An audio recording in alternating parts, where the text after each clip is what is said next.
ಏನು ಮಾಡ್ಕೊಂಡಿರೋದು? ಸರ್ ನಾನು ಬಿಸ್ನೆಸ್ ಮಾಡ್ತಾ ಇದ್ದೆ. ಓಕೆ, ಈಗ ಅದು ತುಂಬಾ ಲಾಸ್ ಅಲ್ಲಿ ನಡೀತಾ ಇದೆ. ಆಯಿತು. ಅದ್ರದ್ದೇನೋ ಒಂದು ಕತೆ ಇದೆ. ಹೌದು ಸರ್, ಅದ್ರ ಬಗ್ಗೆನೇ ನಿಮ್ಮ ಹತ್ರ ಮಾರ್ಗದರ್ಶನ ಕೇಳೋಣ ಅಂತಾನೆ ನಾನು ನಿಮಗೆ ಫೋನ್ ಮಾಡಿದೆ ಸರ್. ಎಷ್ಟು ನಿಮ್ಮ ವಯಸ್ಸು ಎಷ್ಟು? Sir 27 sir. 27. ಆಯಿತು. ಅಪ್ಪ ಅಮ್ಮ? ಸರ್ ಅಮ್ಮ ಇಲ್ಲ ಸರ್, ಅಪ್ಪ ಇದ್ದಾರೆ. ಅಪ್ಪ ಏನು ಮಾಡ್ಕೊಂಡಿರೋದು ಸರ್? ಅಪ್ಪ ಏನು ಮಾಡೋದು? ಸರ್ ಮಾಮೂಲಿ ಸರ್, ಇದು ಇದು ಇದು ಕೃಷಿ ಕೆಲಸ, ಕೃಷಿ. ರೈತರು. ಅಮ್ಮ ಯಾವಾಗ ಬಿಟ್ಟು ಹೋದ್ರು? ಸರ್ ಸುಮಾರು ಒಂದು 11 ತಿಂಗಳ ಹಿಂದೆ ಡೆತ್ ಆದ್ರು ಸರ್. ಓಹೋ, ಏನಾಗಿತ್ತು? ಸರ್ ಏನು ಪ್ರಾಬ್ಲಮ್ ಇರ್ಲಿಲ್ಲ, ಸುಮ್ನೆ ಹೋಗ್ಬಿಟ್ಟು ಅವರು ಸೂಸೈಡ್ ಮಾಡ್ಕೊಂಡಿದ್ರು ಸರ್. ಹ್ಯಾಂಗ್ ಮಾಡ್ಕೊಂಡಿದ್ರು. ರೀಸನ್ ಏನು ಅಂತ ಇದುವರೆಗೂ ಯಾರಿಗೂ ಗೊತ್ತಿಲ್ಲ ಸರ್. ಇಲ್ಲಿ ಒಂದತ್ರ ದಯವಿಟ್ಟು ಕೂತ್ಕೊಳ್ಳಪ್ಪ, ನಿನ್ ಧ್ವನಿ ಶೇಕ್ ಆಗ್ತಾ ಇದೆ. ಸರ್ ಅಂದ್ರೆ ನಿಮ್ಮ ಹತ್ರ ಮಾತಾಡುವಾಗ ಆತರ ಅನ್ನಿಸ್ತಾ ಇದೆ, ಕೈಕೆಲ್ಲ ನಡುತ್ತಾ ಇದೆ, 2 ಗಂಟೆ ತಗೊಂಡ್ರು ನಾನು ಮಾತಾಡ್ತೀನಪ್ಪ. ಖಂಡಿತ ಕರೆ ಕಟ್ಟಾಗಲ್ಲ, ಧೈರ್ಯವಾಗಿ ಮಾತಾಡಪ್ಪ. ಒಂದತ್ರ ಕೂತ್ಕೊಳ್ಳಪ್ಪ. Sir ಕೂತ್ಕೊಂಡಿದ್ದೀನಿ sir. ತಾಯಿ ಏನೂ ಕಾರಣ ಇಲ್ಲದೆ ಹೋಗ್ಬಿಟ್ರ? ಹೌದು ಸರ್. ಪಾಪ, ಅದ್ರ ಬಗ್ಗೆ ದುಃಖ ಇದೆ ಸರ್. ಇದೆ.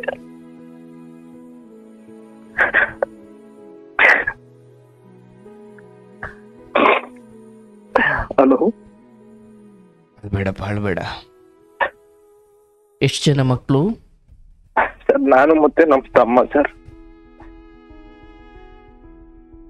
ಇದಕ್ಕಿದ್ದ ಹಾಗೆ ಅಮ್ಮ ಹಾಗೆ ಹೋಗ್ಲಿಕ್ಕೆ ಅಂದ್ರೆ ಅದನ್ನ ಸ್ವಲ್ಪ ಪ್ರಾಕ್ಟಿಕಲ್ ಆಗಿ ನೋಡಿದ್ರೆ ಸಾಧ್ಯ ಇಲ್ಲ ಅನ್ಸುತ್ತೆ. ಬಟ್ ಸೂಕ್ಷ್ಮ ನಿಮ್ಗೇನಾದ್ರೂ ಗೊತ್ತಾ? ಸರ್ ಅಂದ್ರೆ ಅವ್ರಿಗೆ ಸ್ವಲ್ಪ ಹೆಲ್ತ್ ಪ್ರಾಬ್ಲಮ್ ಇತ್ತು.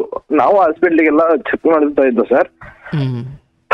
ಬಟ್ ಒಂದ್ ದಿವಸ ಏನಾಯ್ತು ಅಂದ್ರೆ ಮನೆ ಹತ್ರ ಯಾರು ಇರ್ಲಿಲ್ಲ ಸರ್. ನಮ್ದು ಬಿಸ್ನೆಸ್ ಇದೆ ಅಂತ ಇದು ಹೇಳಿದ್ನಲ್ಲ ಸರ್. ಏನ್ ಬಿಸ್ನೆಸ್ ಅದು? ಸರ್ ಅದು ಸುಮಾರು ಜನ ನಮ್ ಕಡೆಯವ್ರೆ ನೋಡ್ತಾ ಇರ್ತಾರೆ, ಅದನ್ನ ನಾನು ಹೆಸರು ಹೇಳಕ್ ಆಗಲ್ಲ, ದಯವಿಟ್ಟು ನಿಮ್ ತಂದೆ ನೀವು ಸೇರಿ ಮಾಡ್ತಿದ್ರ, ತಮ್ಮ ನೀವು ಸೇರಿ ಮಾಡ್ತಿದ್ರ, ಅಥವಾ ನೀವು ಒಬ್ಬರೇ ಮಾಡ್ತಿದ್ರ? ಸರ್ ಅದು ನಾನ್ ಸ್ಟಾರ್ಟ್ ಮಾಡಿದ್ದು, ಎಲ್ಲ ಜೊತೆಯಾಗೇನೆ ಮಾಡ್ತಾ ಇದ್ದು ಸರ್. ಓಕೆ. ಅದು ಆ ಟೈಮಲ್ಲಿ ಅಂದ್ರೆ ಒಂದು ಸ್ವಲ್ಪ ಎತ್ತರ ಅಂದ್ರೆ ಅಪ್ಸ್ ಅಂಡ್ ಡೌನ್ಸ್ ಇದ್ದೇ ಇರುತ್ತಲ್ಲ ಸರ್. ಕೆಲವೊಂದ್ಸರಿ ಒಳ್ಳೆ ಪ್ರಾಫಿಟ್ ಆಗುತ್ತೆ, ಲಾಭ ನಷ್ಟಗಳಿದ್ದು. ಹೌದು ಸರ್. ಆ ತರ ಇತ್ತು. ಒಂದ್ಸಲಿ ಏನಾಯ್ತು ಅಂತ ಅಂದ್ರೆ ನಾನ್ ಬೆಳಿಗ್ಗೆ ಹೋಗಿ ತಿಂಡಿ ತಿನ್ಕೊಂಡ್ ಬಂದೆ ಸರ್. ಶನಿವಾರ ಅವತ್ತು. ಒಂದು 10 ನಿಮಿಷ ಆದ್ಮೇಲೆ ನನ್ನ ಫ್ರೆಂಡ್ ಫೋನ್ ಮಾಡಿದೆ ಸರ್, ನಿಮ್ಮ ಅಮ್ಮ ಹ್ಯಾಂಗ್ ಮಾಡ್ಕೊಂಡಿದ್ದಾರೆ ಬಾ ಅಂತ.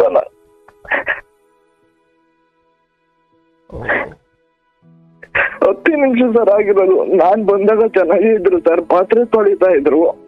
ಶನಿವಾರ ಇದ್ದಿದ್ರಿಂದ ಅದ್ ಯಾವ ಸೂಚನೆಯೂ ಇರ್ಲಿಲ್ಲ? ಇಲ್ಲ ಸರ್, ಯಾವ್ದು ಇರ್ಲಿಲ್ಲ. ನಾನು ಅವತ್ತು ಅಂದ್ರೆ ನಾನು ಯೂಶಲಿ ಇದು 2 ರೊಟ್ಟಿ ಸರ್ ತಿಂತಾ ಇದ್ದಿದ್ದು. ಅವತ್ತು 3 ರೊಟ್ಟಿ ಕೊಟ್ರು ಸರ್. ಯಾಕಮ್ಮ ಸಾಕು ಅಂತ ಹೇಳಿದ್ದಕ್ಕೆ ಇದೇ ಕೊನೆ ತಿನ್ನಪ್ಪ, ಇನ್ಯಾವತ್ತು ಕೇಳಲ್ಲ ಅಂತ ಅಂದ್ರು ಸರ್. ನನ್ಗೆ ಅದು ಅರ್ಥ ಆಗ್ಲಿಲ್ಲ ಸರ್.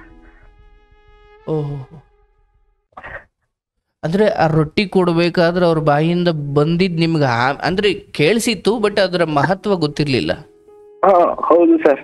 ನಾನ್ ಟಿವಿ ನೋಡ್ಕೊಂಡು ತಿಂತಾ ಇದ್ದೆ. ಇನ್ನ ಅರ್ಧ ಇದು ಕೊಡ್ತೀನಿ ಅಂತ ಅಂದ್ರು ರೊಟ್ಟಿನ. ಇಲ್ಲ ಸಾಕು ಅಂತ ಅಂದೆ. ತಗೋ ಇದೊಂದು ತಿನ್ಬಿಡು ಸಾಕು ಅಂತ ಹೇಳಿ ಇದೇ ಕೊನೆ ಅಂತ ಅಂದ್ರು ಸರ್. ಬಟ್ ನಿಮಗೆ ತಮಾಷೆಗಾದ್ರೂ ಆ ಮಾತು ಯಾಕೆ ಬಂತು ಅಂತ ಅನ್ನಿಸ್ಲಿಲ್ವಾ?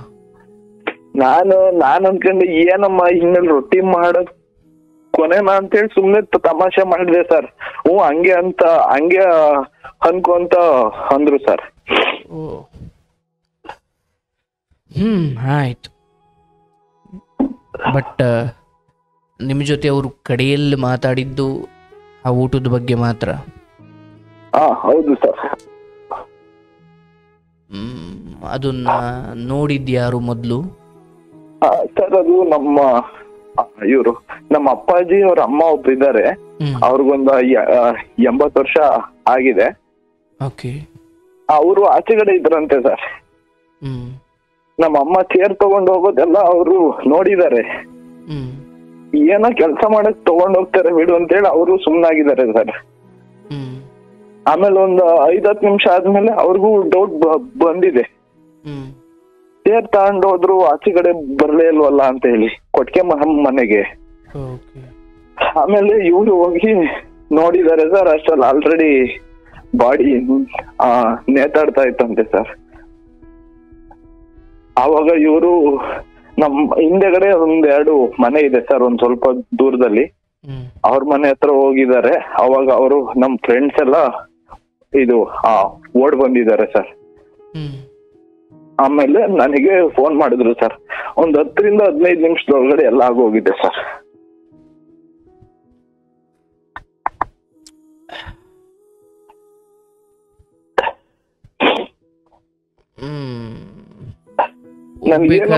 ಹೇಳಿದ್ದಾರೆ, ಬಟ್ ಏನ್ ಕಾರಣ ಅಂತ ನಿಮಗೂ ಗೊತ್ತಿಲ್ವಾ? ಅಂದ್ರೆ ಹೆಲ್ತ್ ಬಗ್ಗೆನೆ ಅವ್ರಿಗೆ ಯಾಕೋ ಸರಿ ಹೋಗ್ತಾ ಇಲ್ಲ, ನಾನು ಹುಷಾರಾಗೋದೇ ಇಲ್ವೇನೋ ಅನ್ನೋದು ಕಾಡ್ತಾ ಇತ್ತಾ ಸರ್? ಅಂದ್ರೆ ಅವ್ರಿಗೆ ಅವಾಗ ಬರ್ತಾ ಇತ್ತು ಸರ್. 1 ತಿಂಗಳು 2 ತಿಂಗಳು ಬೆನ್ನೋವು ಇರ್ತಾ ಇತ್ತು.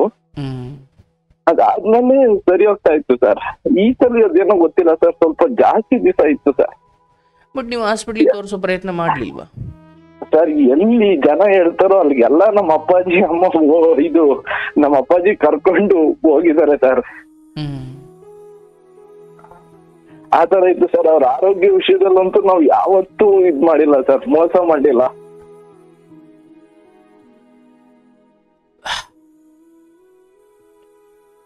ಆಯ್ತಪ್ಪ. ಅದಾದ ನಂತರ ಏನಾಯ್ತು ಸರ್? ನಾವು ನಮ್ ತಂದೆ ತಾಯಿಗೆ 2 ಮಕ್ಕಳು. ನಂದು 2018 ಇಂಜಿನಿಯರಿಂಗ್ ಪಾಸ್ಔಟ್ ಆಯ್ತು ಸರ್, ಬ್ಯಾಂಗ್ಳೂರ್ನಲ್ಲಿ. ಅದಾದ್ಮೇಲೆ ಮತ್ತೆ ಇದು MBA ಮಾಡಿದೆ ಸರ್ ಅದೇ ಕಾಲೇಜ್ನಲ್ಲಿ. ಸೊ 2020 ನಂದು ಔಟ್ಪುಟ್ ಆಗಿತ್ತು. ಅಂದ್ರೆ ಆ ಟೈಮಲ್ಲಿ ಕೊರೋನಾ ಬಂದಿತ್ತಲ್ಲ ಸರ್, ಏಪ್ರಿಲ್ ಟೈಮ್ನಲ್ಲಿ. ಸೊ ಆವಾಗ ನನ್ಗೆ ಒಂದು ಕೆಲ್ಸನೂ ಸಿಕ್ಕಿತ್ತು ಸರ್. ಹತ್ತತ್ರ 1 ತಿಂಗಳು 1.5 ತಿಂಗಳು ಕೆಲಸ ಮಾಡಿ ಬಂದಿದ್ದೆ ಸರ್ ಮನೆಗೆ. ಆವಾಗ ಏನಾಯ್ತು ಅಂತ ಅಂದ್ರೆ ನಮ್ಮೂರಲ್ಲಿ ನಾವು ಕ್ರಿಕೆಟ್ ಆಡ್ತಾ ಇದ್ದೋ ಸರ್. ಆ ಟೈಮ್ನಲ್ಲಿ ಯಾರೋ ಒಬ್ರಿದ್ದವರು ಪೊಲೀಸ್ನವ್ರು ಬಂದ್ರು ಅಂತ ಅಂದ್ಬಿಟ್ರು ಸರ್. ಅಂದ್ರೆ ಆ ಟೈಮಲ್ಲಿ ಹೊರಗಡೆ ಬರಬಾರ್ದು ಅಥವಾ ಗುಂಪು ಸೇರಬಾರ್ದು ಅನ್ನೋ ನಿಯಮ ಇತ್ತು. ಅದನ್ನ ಮೀರಿ ನೀವು ಕ್ರಿಕೆಟ್ ಆಡ್ತಾ ಇದ್ರಿ, ಅದನ್ನ ಯಾರೋ ಪೊಲೀಸ್ನವ್ರು ಬಂದ್ರು ಅಂತ ಹೇಳಿದ್ರು. ಹೌದು ಸರ್. ಅದು ಆಕ್ಚುಲಿ ಸುಳ್ಳು ಸರ್. ಅಂದ್ರೆ ಅವಾಗ ಕೊರೋನಾ ಬಗ್ಗೆ ಸ್ವಲ್ಪ ಜಾಸ್ತಿ ಇದಿತ್ತಲ್ಲ ಸರ್. ಅಂದ್ರೆ ಆ ತರ ಆಗುತ್ತೆ ಈ ತರ ಆಗುತ್ತೆ ಅಂತ ಹೇಳಿ ಇವ್ರು ಹುಡುಗರು ಸುಮ್ನೆ ಏನೇನೋ ಮಾಡ್ಕೊಂಡ್ಬಿಡ್ತಾರೆ. ಆಮೇಲೆ ಊರಲ್ಲೆಲ್ಲ ಸ್ಪ್ರೆಡ್ ಆಗ್ಬಿಡುತ್ತೆ ಅಂತ ಹೇಳಿ ಯಾರೋ ಒಬ್ರು ಇದ್ದವರು ಪೊಲೀಸ್ನವ್ರು ಬಂದ್ರು ಅಂತ ಅಂದ್ರು ಸರ್. ನಾನ್ ಬಾಲ್ ಹಿಡ್ಕೊಳ್ಳೋಣ ಅಂತ ಹಿಂದಗಡೆಗೆ ಇದು ಹೋಗ್ತಾ ಇದ್ದೆ. ಅಲ್ಲಿ ಕಲ್ಲು ಎಡಿಬಿಟ್ಟು ಬಿದ್ದೆ ಸರ್ ಅವಾಗ. ಸೊ ನಂದು ಬಲ್ಗಡೆ ಕೈದು ಮೂಳೆ ಸ್ವಲ್ಪ ಇದಾಯ್ತು ಸರ್, ಕಟ್ಟಾಯ್ತು. ಸೊ ಅದಾದ್ಮೇಲೆ ಮತ್ತೆ 3-4 ತಿಂಗಳಾದ್ಮೇಲೆ ಕೆಲ್ಸಕ್ಕೆ ಹೋಗಿದ್ದೆ. ಮತ್ತೆ ಇನ್ನೊಂದು ಜೂನ್ ಅಥವಾ ಜುಲೈಯಲ್ಲಿ ಅನ್ಸುತ್ತೆ ಸರ್, ಮತ್ತೆ ಸೆಕೆಂಡ್ ವೇವ್ ತರ ಸ್ವಲ್ಪ ಇದು ಕೊರೋನಾ ಮತ್ತೆ ಸ್ವಲ್ಪ ಇದು ಜಾಸ್ತಿ ಆಗ್ತಾ ಇತ್ತಲ್ಲ ಸರ್. ಲಾಕ್ಡೌನ್ ಸಮಯ. ಹೌದು ಸರ್. ಮತ್ತೆ ಅವಾಗ ಅಂದ್ರೆ ಲಾಕ್ಡೌನ್ ಸ್ವಲ್ಪ ಇದು ತೆಗ್ದಿದ್ರು, ಜಾಸ್ತಿ ಏನಿರ್ಲಿಲ್ಲ. ಕಂಪ್ನಿಗಳಿಗೆಲ್ಲ ಅಂದ್ರೆ ಕಳಿಸ್ತಾ ಇದ್ರು ಸರ್. ಕಂಪ್ನಿಗಳೆಲ್ಲ ಅವಾಗ ಸ್ವಲ್ಪ ಇದು ಓಪನ್ ಇದ್ದೋ ಸರ್. ಆಯ್ತು. ಸೊ 1 ತಿಂಗಳು ನಾನು ಮತ್ತೆ ಕೆಲ್ಸಕ್ಕೆ ಹೋಗಿದ್ದೆ. ಅದಾದ್ಮೇಲೆ ಮತ್ತೆ ಕೊರೋನಾ ಜಾಸ್ತಿ ಆಗುತ್ತೆ ಅಂತ ಹೇಳ್ಬಿಟ್ಟು ನಮ್ಮ ಅಪ್ಪ ಮತ್ತೆ ನಮ್ಮ ಮಾವ ನಮ್ಮ ಅಮ್ಮ ಎಲ್ಲ ಫೋನ್ ಮಾಡಿ ಇದು ಬಲವಂತ ಮಾಡಿದ್ರು ಸರ್, ಕೆಲ್ಸ ಬಿಟ್ಟು ಏನಾದ್ರು ಒಂದ್ ಮಾಡಿದ್ರಾಗುತ್ತೆ ಅಂತನ. ಸೊ ನಾನು ಅವ್ರ ಮಾತು ನಂಬ್ಕೊಂಡು ನಾನು ಕೆಲ್ಸನೂ ಬಿಟ್ಟು ಬಂದೆ ಸರ್. ಅದಾದ್ಮೇಲೆ ಒಂದ್ 6 ತಿಂಗಳು ಮನೆಯಲ್ಲಿದ್ದೆ ಸರ್. ಓಕೆ. ಸೊ ಅಂದ್ರೆ ಅವಾಗ ಆ ಟೈಮ್ ನಲ್ಲಿ ಏನಾಗಿತ್ತು ಅಂದ್ರೆ ಇನ್ ಬೆಂಗಳೂರು ಲೈಫ್ ಮುಗ್ದೋಯ್ತು, ಇನ್ ಬೆಂಗಳೂರು ಕಡೆಗೆ ಯಾರು ಹೋಗೋದಕ್ಕೆ ಆಗಲ್ಲ ಅನ್ನೋ ಮೆಂಟಾಲಿಟಿ ಇತ್ತಲ್ಲ ಸರ್ ಅವಾಗ. ಮತ್ತೆ ಇದನ್ನ ಎಷ್ಟ್ ದಿನ ಇರುತ್ತೋ, ಎಷ್ಟು ವರ್ಷ ಇರುತ್ತೋ ಅನ್ನೋ ಮೆಂಟಾಲಿಟಿ ಇತ್ತಲ್ಲ ಸರ್. ಅದಕ್ಕೆ ನಾನೇನ್ ಮಾಡಿದೆ ಸರ್, ಹಳ್ಳಿಯಲ್ಲೇ ಬಿಸ್ನೆಸ್ ಮಾಡೋಣ, ಹೆಂಗಿದ್ರು MBA ಆಗಿದೆ, ನಾಲೆಡ್ಜ್ ಎಲ್ಲ ಇದೆ ಅಂತ ಹೇಳ್ಬಿಟ್ಟು ಸುಮಾರು 1 ವರ್ಷ ಪ್ರಯತ್ನ ಪಟ್ಟೆ ಸರ್. 1 ವರ್ಷ ಪ್ರಯತ್ನ ಪಟ್ಟಾದ್ಮೇಲೆ ನನ್ಗೆ PMEGP ಅಲ್ಲಿ ಇದು ಸಿಕ್ತು ಸರ್, ಲೋನು. 15 ಲಕ್ಷ ಲೋನ್ ಸಿಕ್ತು ಸರ್. ಲೋನ್ ಸಿಕ್ಕಾದ್ಮೇಲೆ ನಾನು ಸುಮಾರು 2 ಇಯರ್ಸ್ ಹಿಂದೆ ಸರ್ ಬಿಸ್ನೆಸ್ ಸ್ಟಾರ್ಟ್ ಮಾಡಿದೆ. ಅಂದ್ರೆ ನಮ್ಮ ಅಮ್ಮ ಸಹಾಯ ತನಕ ಚೆನ್ನಾಗಿ ನಡೀತಾ ಇತ್ತು ಸರ್. ಅದೇ ಸರ್ ಸ್ವಲ್ಪ ಅಪ್ಸ್ ಅಂಡ್ ಡೌನ್ಸ್ ಅಂತ ಇರುತ್ತಲ್ಲ ಸರ್. ಕೆಲವೊಂದ್ಸಲ ಒಳ್ಳೆ ಪ್ರಾಫಿಟ್ ಆಗ್ತಾ ಇತ್ತು, ಇನ್ನೊಂದ್ ಕಡೆ ಆಗ್ತಾ ಇರ್ಲಿಲ್ಲ ಒಂದೊಂದ್ ತಿಂಗಳಲ್ಲಿ. ನಮ್ದು ಏನಾಗಿತ್ತು ಅಂದ್ರೆ ಸ್ವಲ್ಪ ಕಾಂಪಿಟೇಟರ್ಸ್ ಜಾಸ್ತಿ ಇದ್ರು ಸರ್. ಸೊ ನಾವೀಗ ಒಂದ್ ಪ್ರಾಡಕ್ಟ್ ಬೆಲೆನ 100 ರೂಪಾಯಿಗೆ ಕೊಡ್ತೀವಿ ಅಂತಂದ್ರೆ ಅವ್ರು ಇನ್ನೊಬ್ರು 90 ರೂಪಾಯಿಗೆ ಕೊಡ್ತಾ ಇದ್ರು. ಯಾಕೆಂದ್ರೆ ಅವರು ಸುಮಾರು ವರ್ಷದಿಂದನೇ ಇದ್ದವರು, ಅವ್ರಿಗೆ ಸಾಲಗಳಿರ್ಲಿಲ್ಲ ಸರ್. ನಮ್ಗೆ ಲೋನ್ ಇದ್ದಿದ್ರಿಂದ ನಾನೇನ್ ಮಾಡ್ತಾ ಇದ್ದೆ, ಲೋನ್ ಅಮೌಂಟ್ ಅದ್ರಲ್ಲೇ ತಕೊಬೇಕಾಗಿತ್ತಲ್ಲ ಸರ್. ಹಂಗಾಗ್ಬಿಟ್ಟು ನಾನ್ ಸ್ವಲ್ಪ ಕಮ್ಮಿ ರೇಟ್ಗೆ ಕೊಡೋದಕ್ಕೆ ಬರಕ್ ಆಗ್ತಾ ಇರ್ಲಿಲ್ಲ ಸರ್. ಸೊ ಅದೇನಾಯ್ತು, ಹಂಗೆ 2 ವರ್ಷ ನಡೀತಾ ಇತ್ತು ಸರ್. ಆಮೇಲೆ ಸುಮಾರು 1-1.5 ವರ್ಷ ಆದ್ಮೇಲೆ ನಮ್ಮಮ್ಮ ಏನ್ ಮಾಡಿದ್ರು, ಈ ಬಿಸ್ನೆಸ್ ಯಾಕೋ ಸೆಟ್ ಆಗ್ತಿಲ್ಲ ನಿನಗೆ, ನೀನು ಕೆಲ್ಸಕ್ ಹೋಗು ಅಂತ ಇದ್ರು ಸರ್. ಬಟ್ ಆ ಟೈಮಲ್ಲೂ ಅಂದ್ರೆ ನಾನು IT ಅಲ್ಲಿ ಸರ್, ಅಂದ್ರೆ ಸ್ವಲ್ಪ IT ಎಕ್ಸ್ಪೀರಿಯನ್ಸ್ ಇತ್ತು ಸರ್ ಈ ಸಾಫ್ಟ್ವೇರ್ ಕಂಪ್ನಿಗಳಲ್ಲಿ. ಅದೇ ಸರ್ ನಾನು ಮುಂಚೆ 2-3 ಮಂತ್ಸು ಮಾಡಿದ್ನಲ್ಲ. ಸೊ ಮತ್ತೆ ಅದಕ್ಕೆ ಹೋಗೋದ್ ಬೇಡ, ಬೇರೆ ಇನ್ನೊಂದ್ ಯಾವ್ದಾದ್ರು ಕೋರ್ಸ್ ಮಾಡೋಣ ಅಂತ ಹೇಳ್ಬಿಟ್ಟು ನಾನೇನ್ ಮಾಡ್ತಾ ಇದ್ದೆ ಅಂದ್ರೆ ಸ್ವಲ್ಪ ಸರಿಯಾದ ಟೈಮ್ ಬರ್ಲಿ ಅಂತ ಹೇಳಿ ಸ್ವಲ್ಪ ಕಾಯ್ತಾ ಇದ್ದೆ ಸರ್. ಆಕ್ಚುಲಿ ನಮ್ಮಮ್ಮ ಇದ್ದಿದ್ರೆ ನಮ್ಮಮ್ಮ ಸತ್ತಿದ್ದು ಮೇನಲ್ಲಿ, ನಮ್ಮಮ್ಮ ಇದ್ದಿದ್ರೆ ನಾನು ಲಾಸ್ಟ್ ಜೂನ್ ಅಲ್ಲಿ ಜಾಯ್ನ್ ಆಗಿರ್ತಾ ಇದ್ದೆ ಸರ್. ಸಾಫ್ಟ್ವೇರ್ ಯಾವ್ದಾರು ಒಂದು ಕೋರ್ಸ್ ಮಾಡಿ IT ಫೀಲ್ಡ್ಗೆ ಹೋಗೋಣ ಅಂತನ. ಬಟ್ ಅದೇನಾಯ್ತು, ಅವರು ತುಂಬಾ ಪ್ರೆಷರ್ ಆಗ್ತಾ ಇದ್ರು ಸರ್. ಸರಿಯಮ್ಮ ಆಯ್ತು, ಹೋಗ್ತೀನಿ ಇರು ಅಂತ ಹೇಳ್ತಾನೆ ಇದ್ದೆ. ಅದೇನಾಯ್ತು, ಅಷ್ಟ್ರೊಳಗಡೆ ನಮ್ಮಮ್ಮ ಡೆತ್ ಆಗ್ಬಿಟ್ರು ಸರ್. ಸೊ ಈಗ ಬಿಸ್ನೆಸ್ ಅಂದ್ರೆ ಫುಲ್ಲು ಅಂದ್ರೆ ನಮ್ಮಮ್ಮ ಸತ್ತಾದ್ಮೇಲೆ ನಂಗೆ ಬಿಸ್ನೆಸ್ ಕಡೆ ಕಾನ್ಸಂಟ್ರೇಷನ್ ಇಲ್ಲ ಸರ್. ನಾನ್ ಚೆನ್ನಾಗಿರೋದಕ್ಕೆ ಅಷ್ಟೇ ಅಲ್ಲ ಮಾಡಿದ್ದು, ನಮ್ ಕುಟುಂಬ ಚೆನ್ನಾಗಿರ್ಬೇಕು ಅಂತೇಳಿ ನಾನು ಆಸೆ ಪಟ್ಟು ಮಾಡಿದ್ದೆ ಸರ್. ನನ್ಗೆ ನಮ್ ತಮ್ಮನು ತುಂಬಾ ಸಪೋರ್ಟಿವ್ ಆಗಿದ್ದಾನೆ, ಅದ್ರ ಬಗ್ಗೆ ಏನು ಎರಡನೇ ಮಾತಿಲ್ಲ ಸರ್. ಬಟ್ ಈಗ ನಮ್ ತಂದೆಯವ್ರು ಏನ್ ಹೇಳ್ತಾ ಇದಾರೆ ಅಂತಂದ್ರೆ, ನೀನ್ ಅಲ್ಲಿ ಕೆಲ್ಸ ಬಿಟ್ಟು ಬಂದು ಅವಾಗ ಮನೆಯಲ್ಲಿದ್ದೆ, ಅದಕ್ಕೋಸ್ಕರನೇ ನಿಮ್ಮಮ್ಮ ಡೆತ್ ಆದ್ರು ಅಂತ ಹೇಳ್ತಾ ಇದಾರೆ ಸರ್. ಕೆಲಸ ಬಿಟ್ಟು ಬಂದೆ ಅಂದ್ರೆ ಲಾಕ್ಡೌನ್ ಟೈಮಲ್ಲಿ ಏನು ಅಮ್ಮ ಮತ್ತೆ ಚಿಕ್ಕಪ್ಪನೋ ಅಥವಾ ಮಾವನೋ ಯಾರೋ ಕರೆದಿದ್ಗೆ ತಾನೇ ನೀವು ಬಂದಿದ್ದು? ಹೌದು ಸರ್.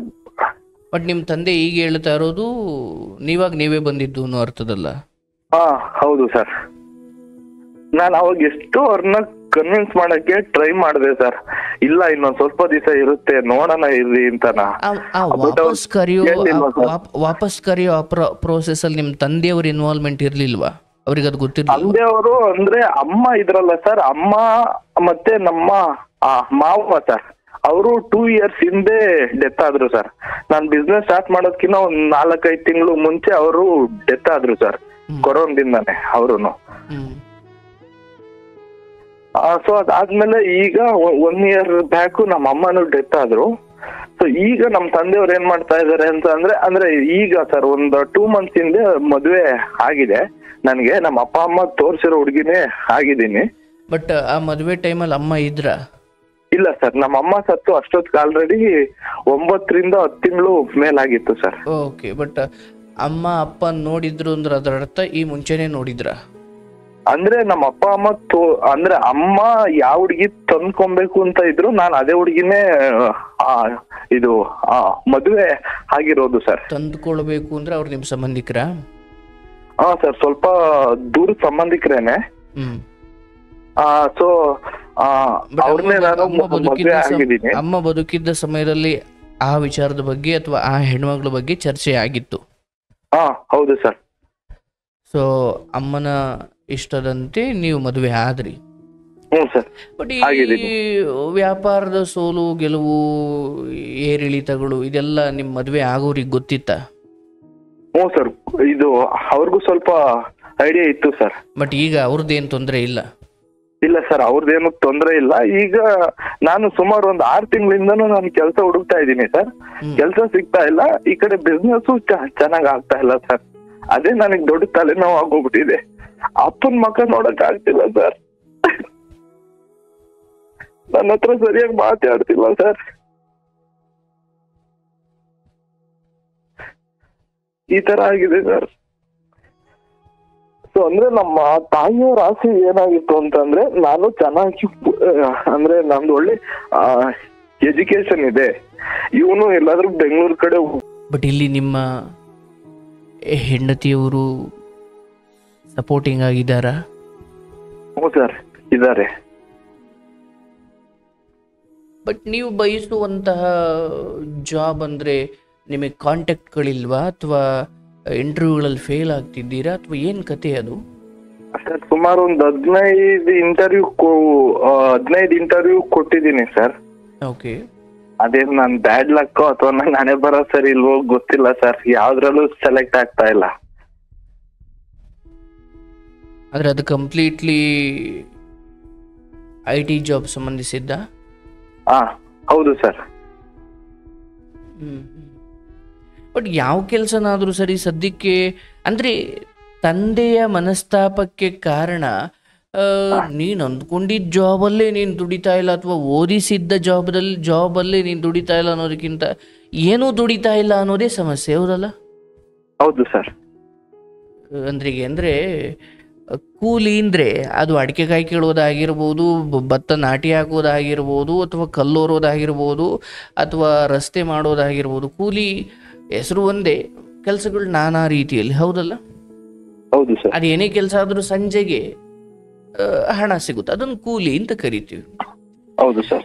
ನೋಡಿ, ಬದುಕಲ್ಲಿ ಹೌದು, ನಾನು ಏನು ಓದಿದ್ದೀನಿ, ನನಗೂ ಇಂಥದ್ದೊಂದು ಕೆಲಸ ಬೇಕು, ನನ್ನ ಕ್ವಾಲಿಟಿ ಅಥವಾ ನನ್ನ ಯೋಗ್ಯತೆ, ನನ್ನ ಶಕ್ತಿ ಅಥವಾ ನನ್ನ ಎಲಿಜಿಬಿಲಿಟಿ ಬೇರೆಯೇ ಇದೆ, ನಾನು ಯಾವುದೋ ಒಂದು ವಿಚಾರದಲ್ಲಿ ನಾನು ಕಾಯ್ತಾ ಇದ್ದೀನಿ. ಹೌದು, ಅದನ್ನು ಬಯಸೋದು ತಪ್ಪಿಲ್ಲ. ಬಟ್ ಏನಂದರೆ ಬದುಕು ಒಮ್ಮೊಮ್ಮೆ ಯಾವ ಸ್ಥಿತಿಗೆ ತರುತ್ತೆ ಅಂದರೆ, ನೀವು ಅರ್ಥ ಮಾಡ್ಕೊಳ್ಬೇಕಾಗಿರೋ ಸತ್ಯ, ನಾವು ಎಲ್ಲಿಯವರೆಗೂ ನಾನು ಬಯಸಿದ್ದೇ ನನಗೆ ಬೇಕು ಅಂತ ಕೂತ್ಕೊಳ್ಳೋದಿದೆಯಾ, ಅದನ್ನು ನಾವು 2 ರೀತಿಯಲ್ಲಿ ಅದು ಸೈಕಾಲಜಿಕಲ್ ಆಗಿ ಯೋಚನೆ ಮಾಡೋಣ. ಅದನ್ನು ಒಂದು, ನಾನು ಬಯಸಿದ್ದು ನನಗೆ ಸಿಕ್ತಾ ಸಂತೋಷ, ಸಿಗದೆ ಹೋದರೆ ಆಲ್ಟರ್ನೇಟಿವ್ ಅಂತ ಬದುಕಲ್ಲಿ ಒಂದು ಇರಬೇಕಲ್ಲಪ್ಪ. ಈಗ ನೀವು ಮಾಡಿದ ಒಂದು ಸ್ವಂತ ಬಿಸ್ನೆಸ್ ಇದೆಯಲ್ಲ, ಅದು ತುಂಬ ಚೆನ್ನಾಗಿ ಹೋಗಿದ್ದಿದ್ರೆ ಇದೆಲ್ಲ ಪ್ರಶ್ನೆನೂ ಬರ್ತಿರ್ಲಿಲ್ಲ, ನೀವು ಇಲ್ಲಿ ಕಾಲು ಮಾಡ್ತಿರ್ಲಿಲ್ಲ.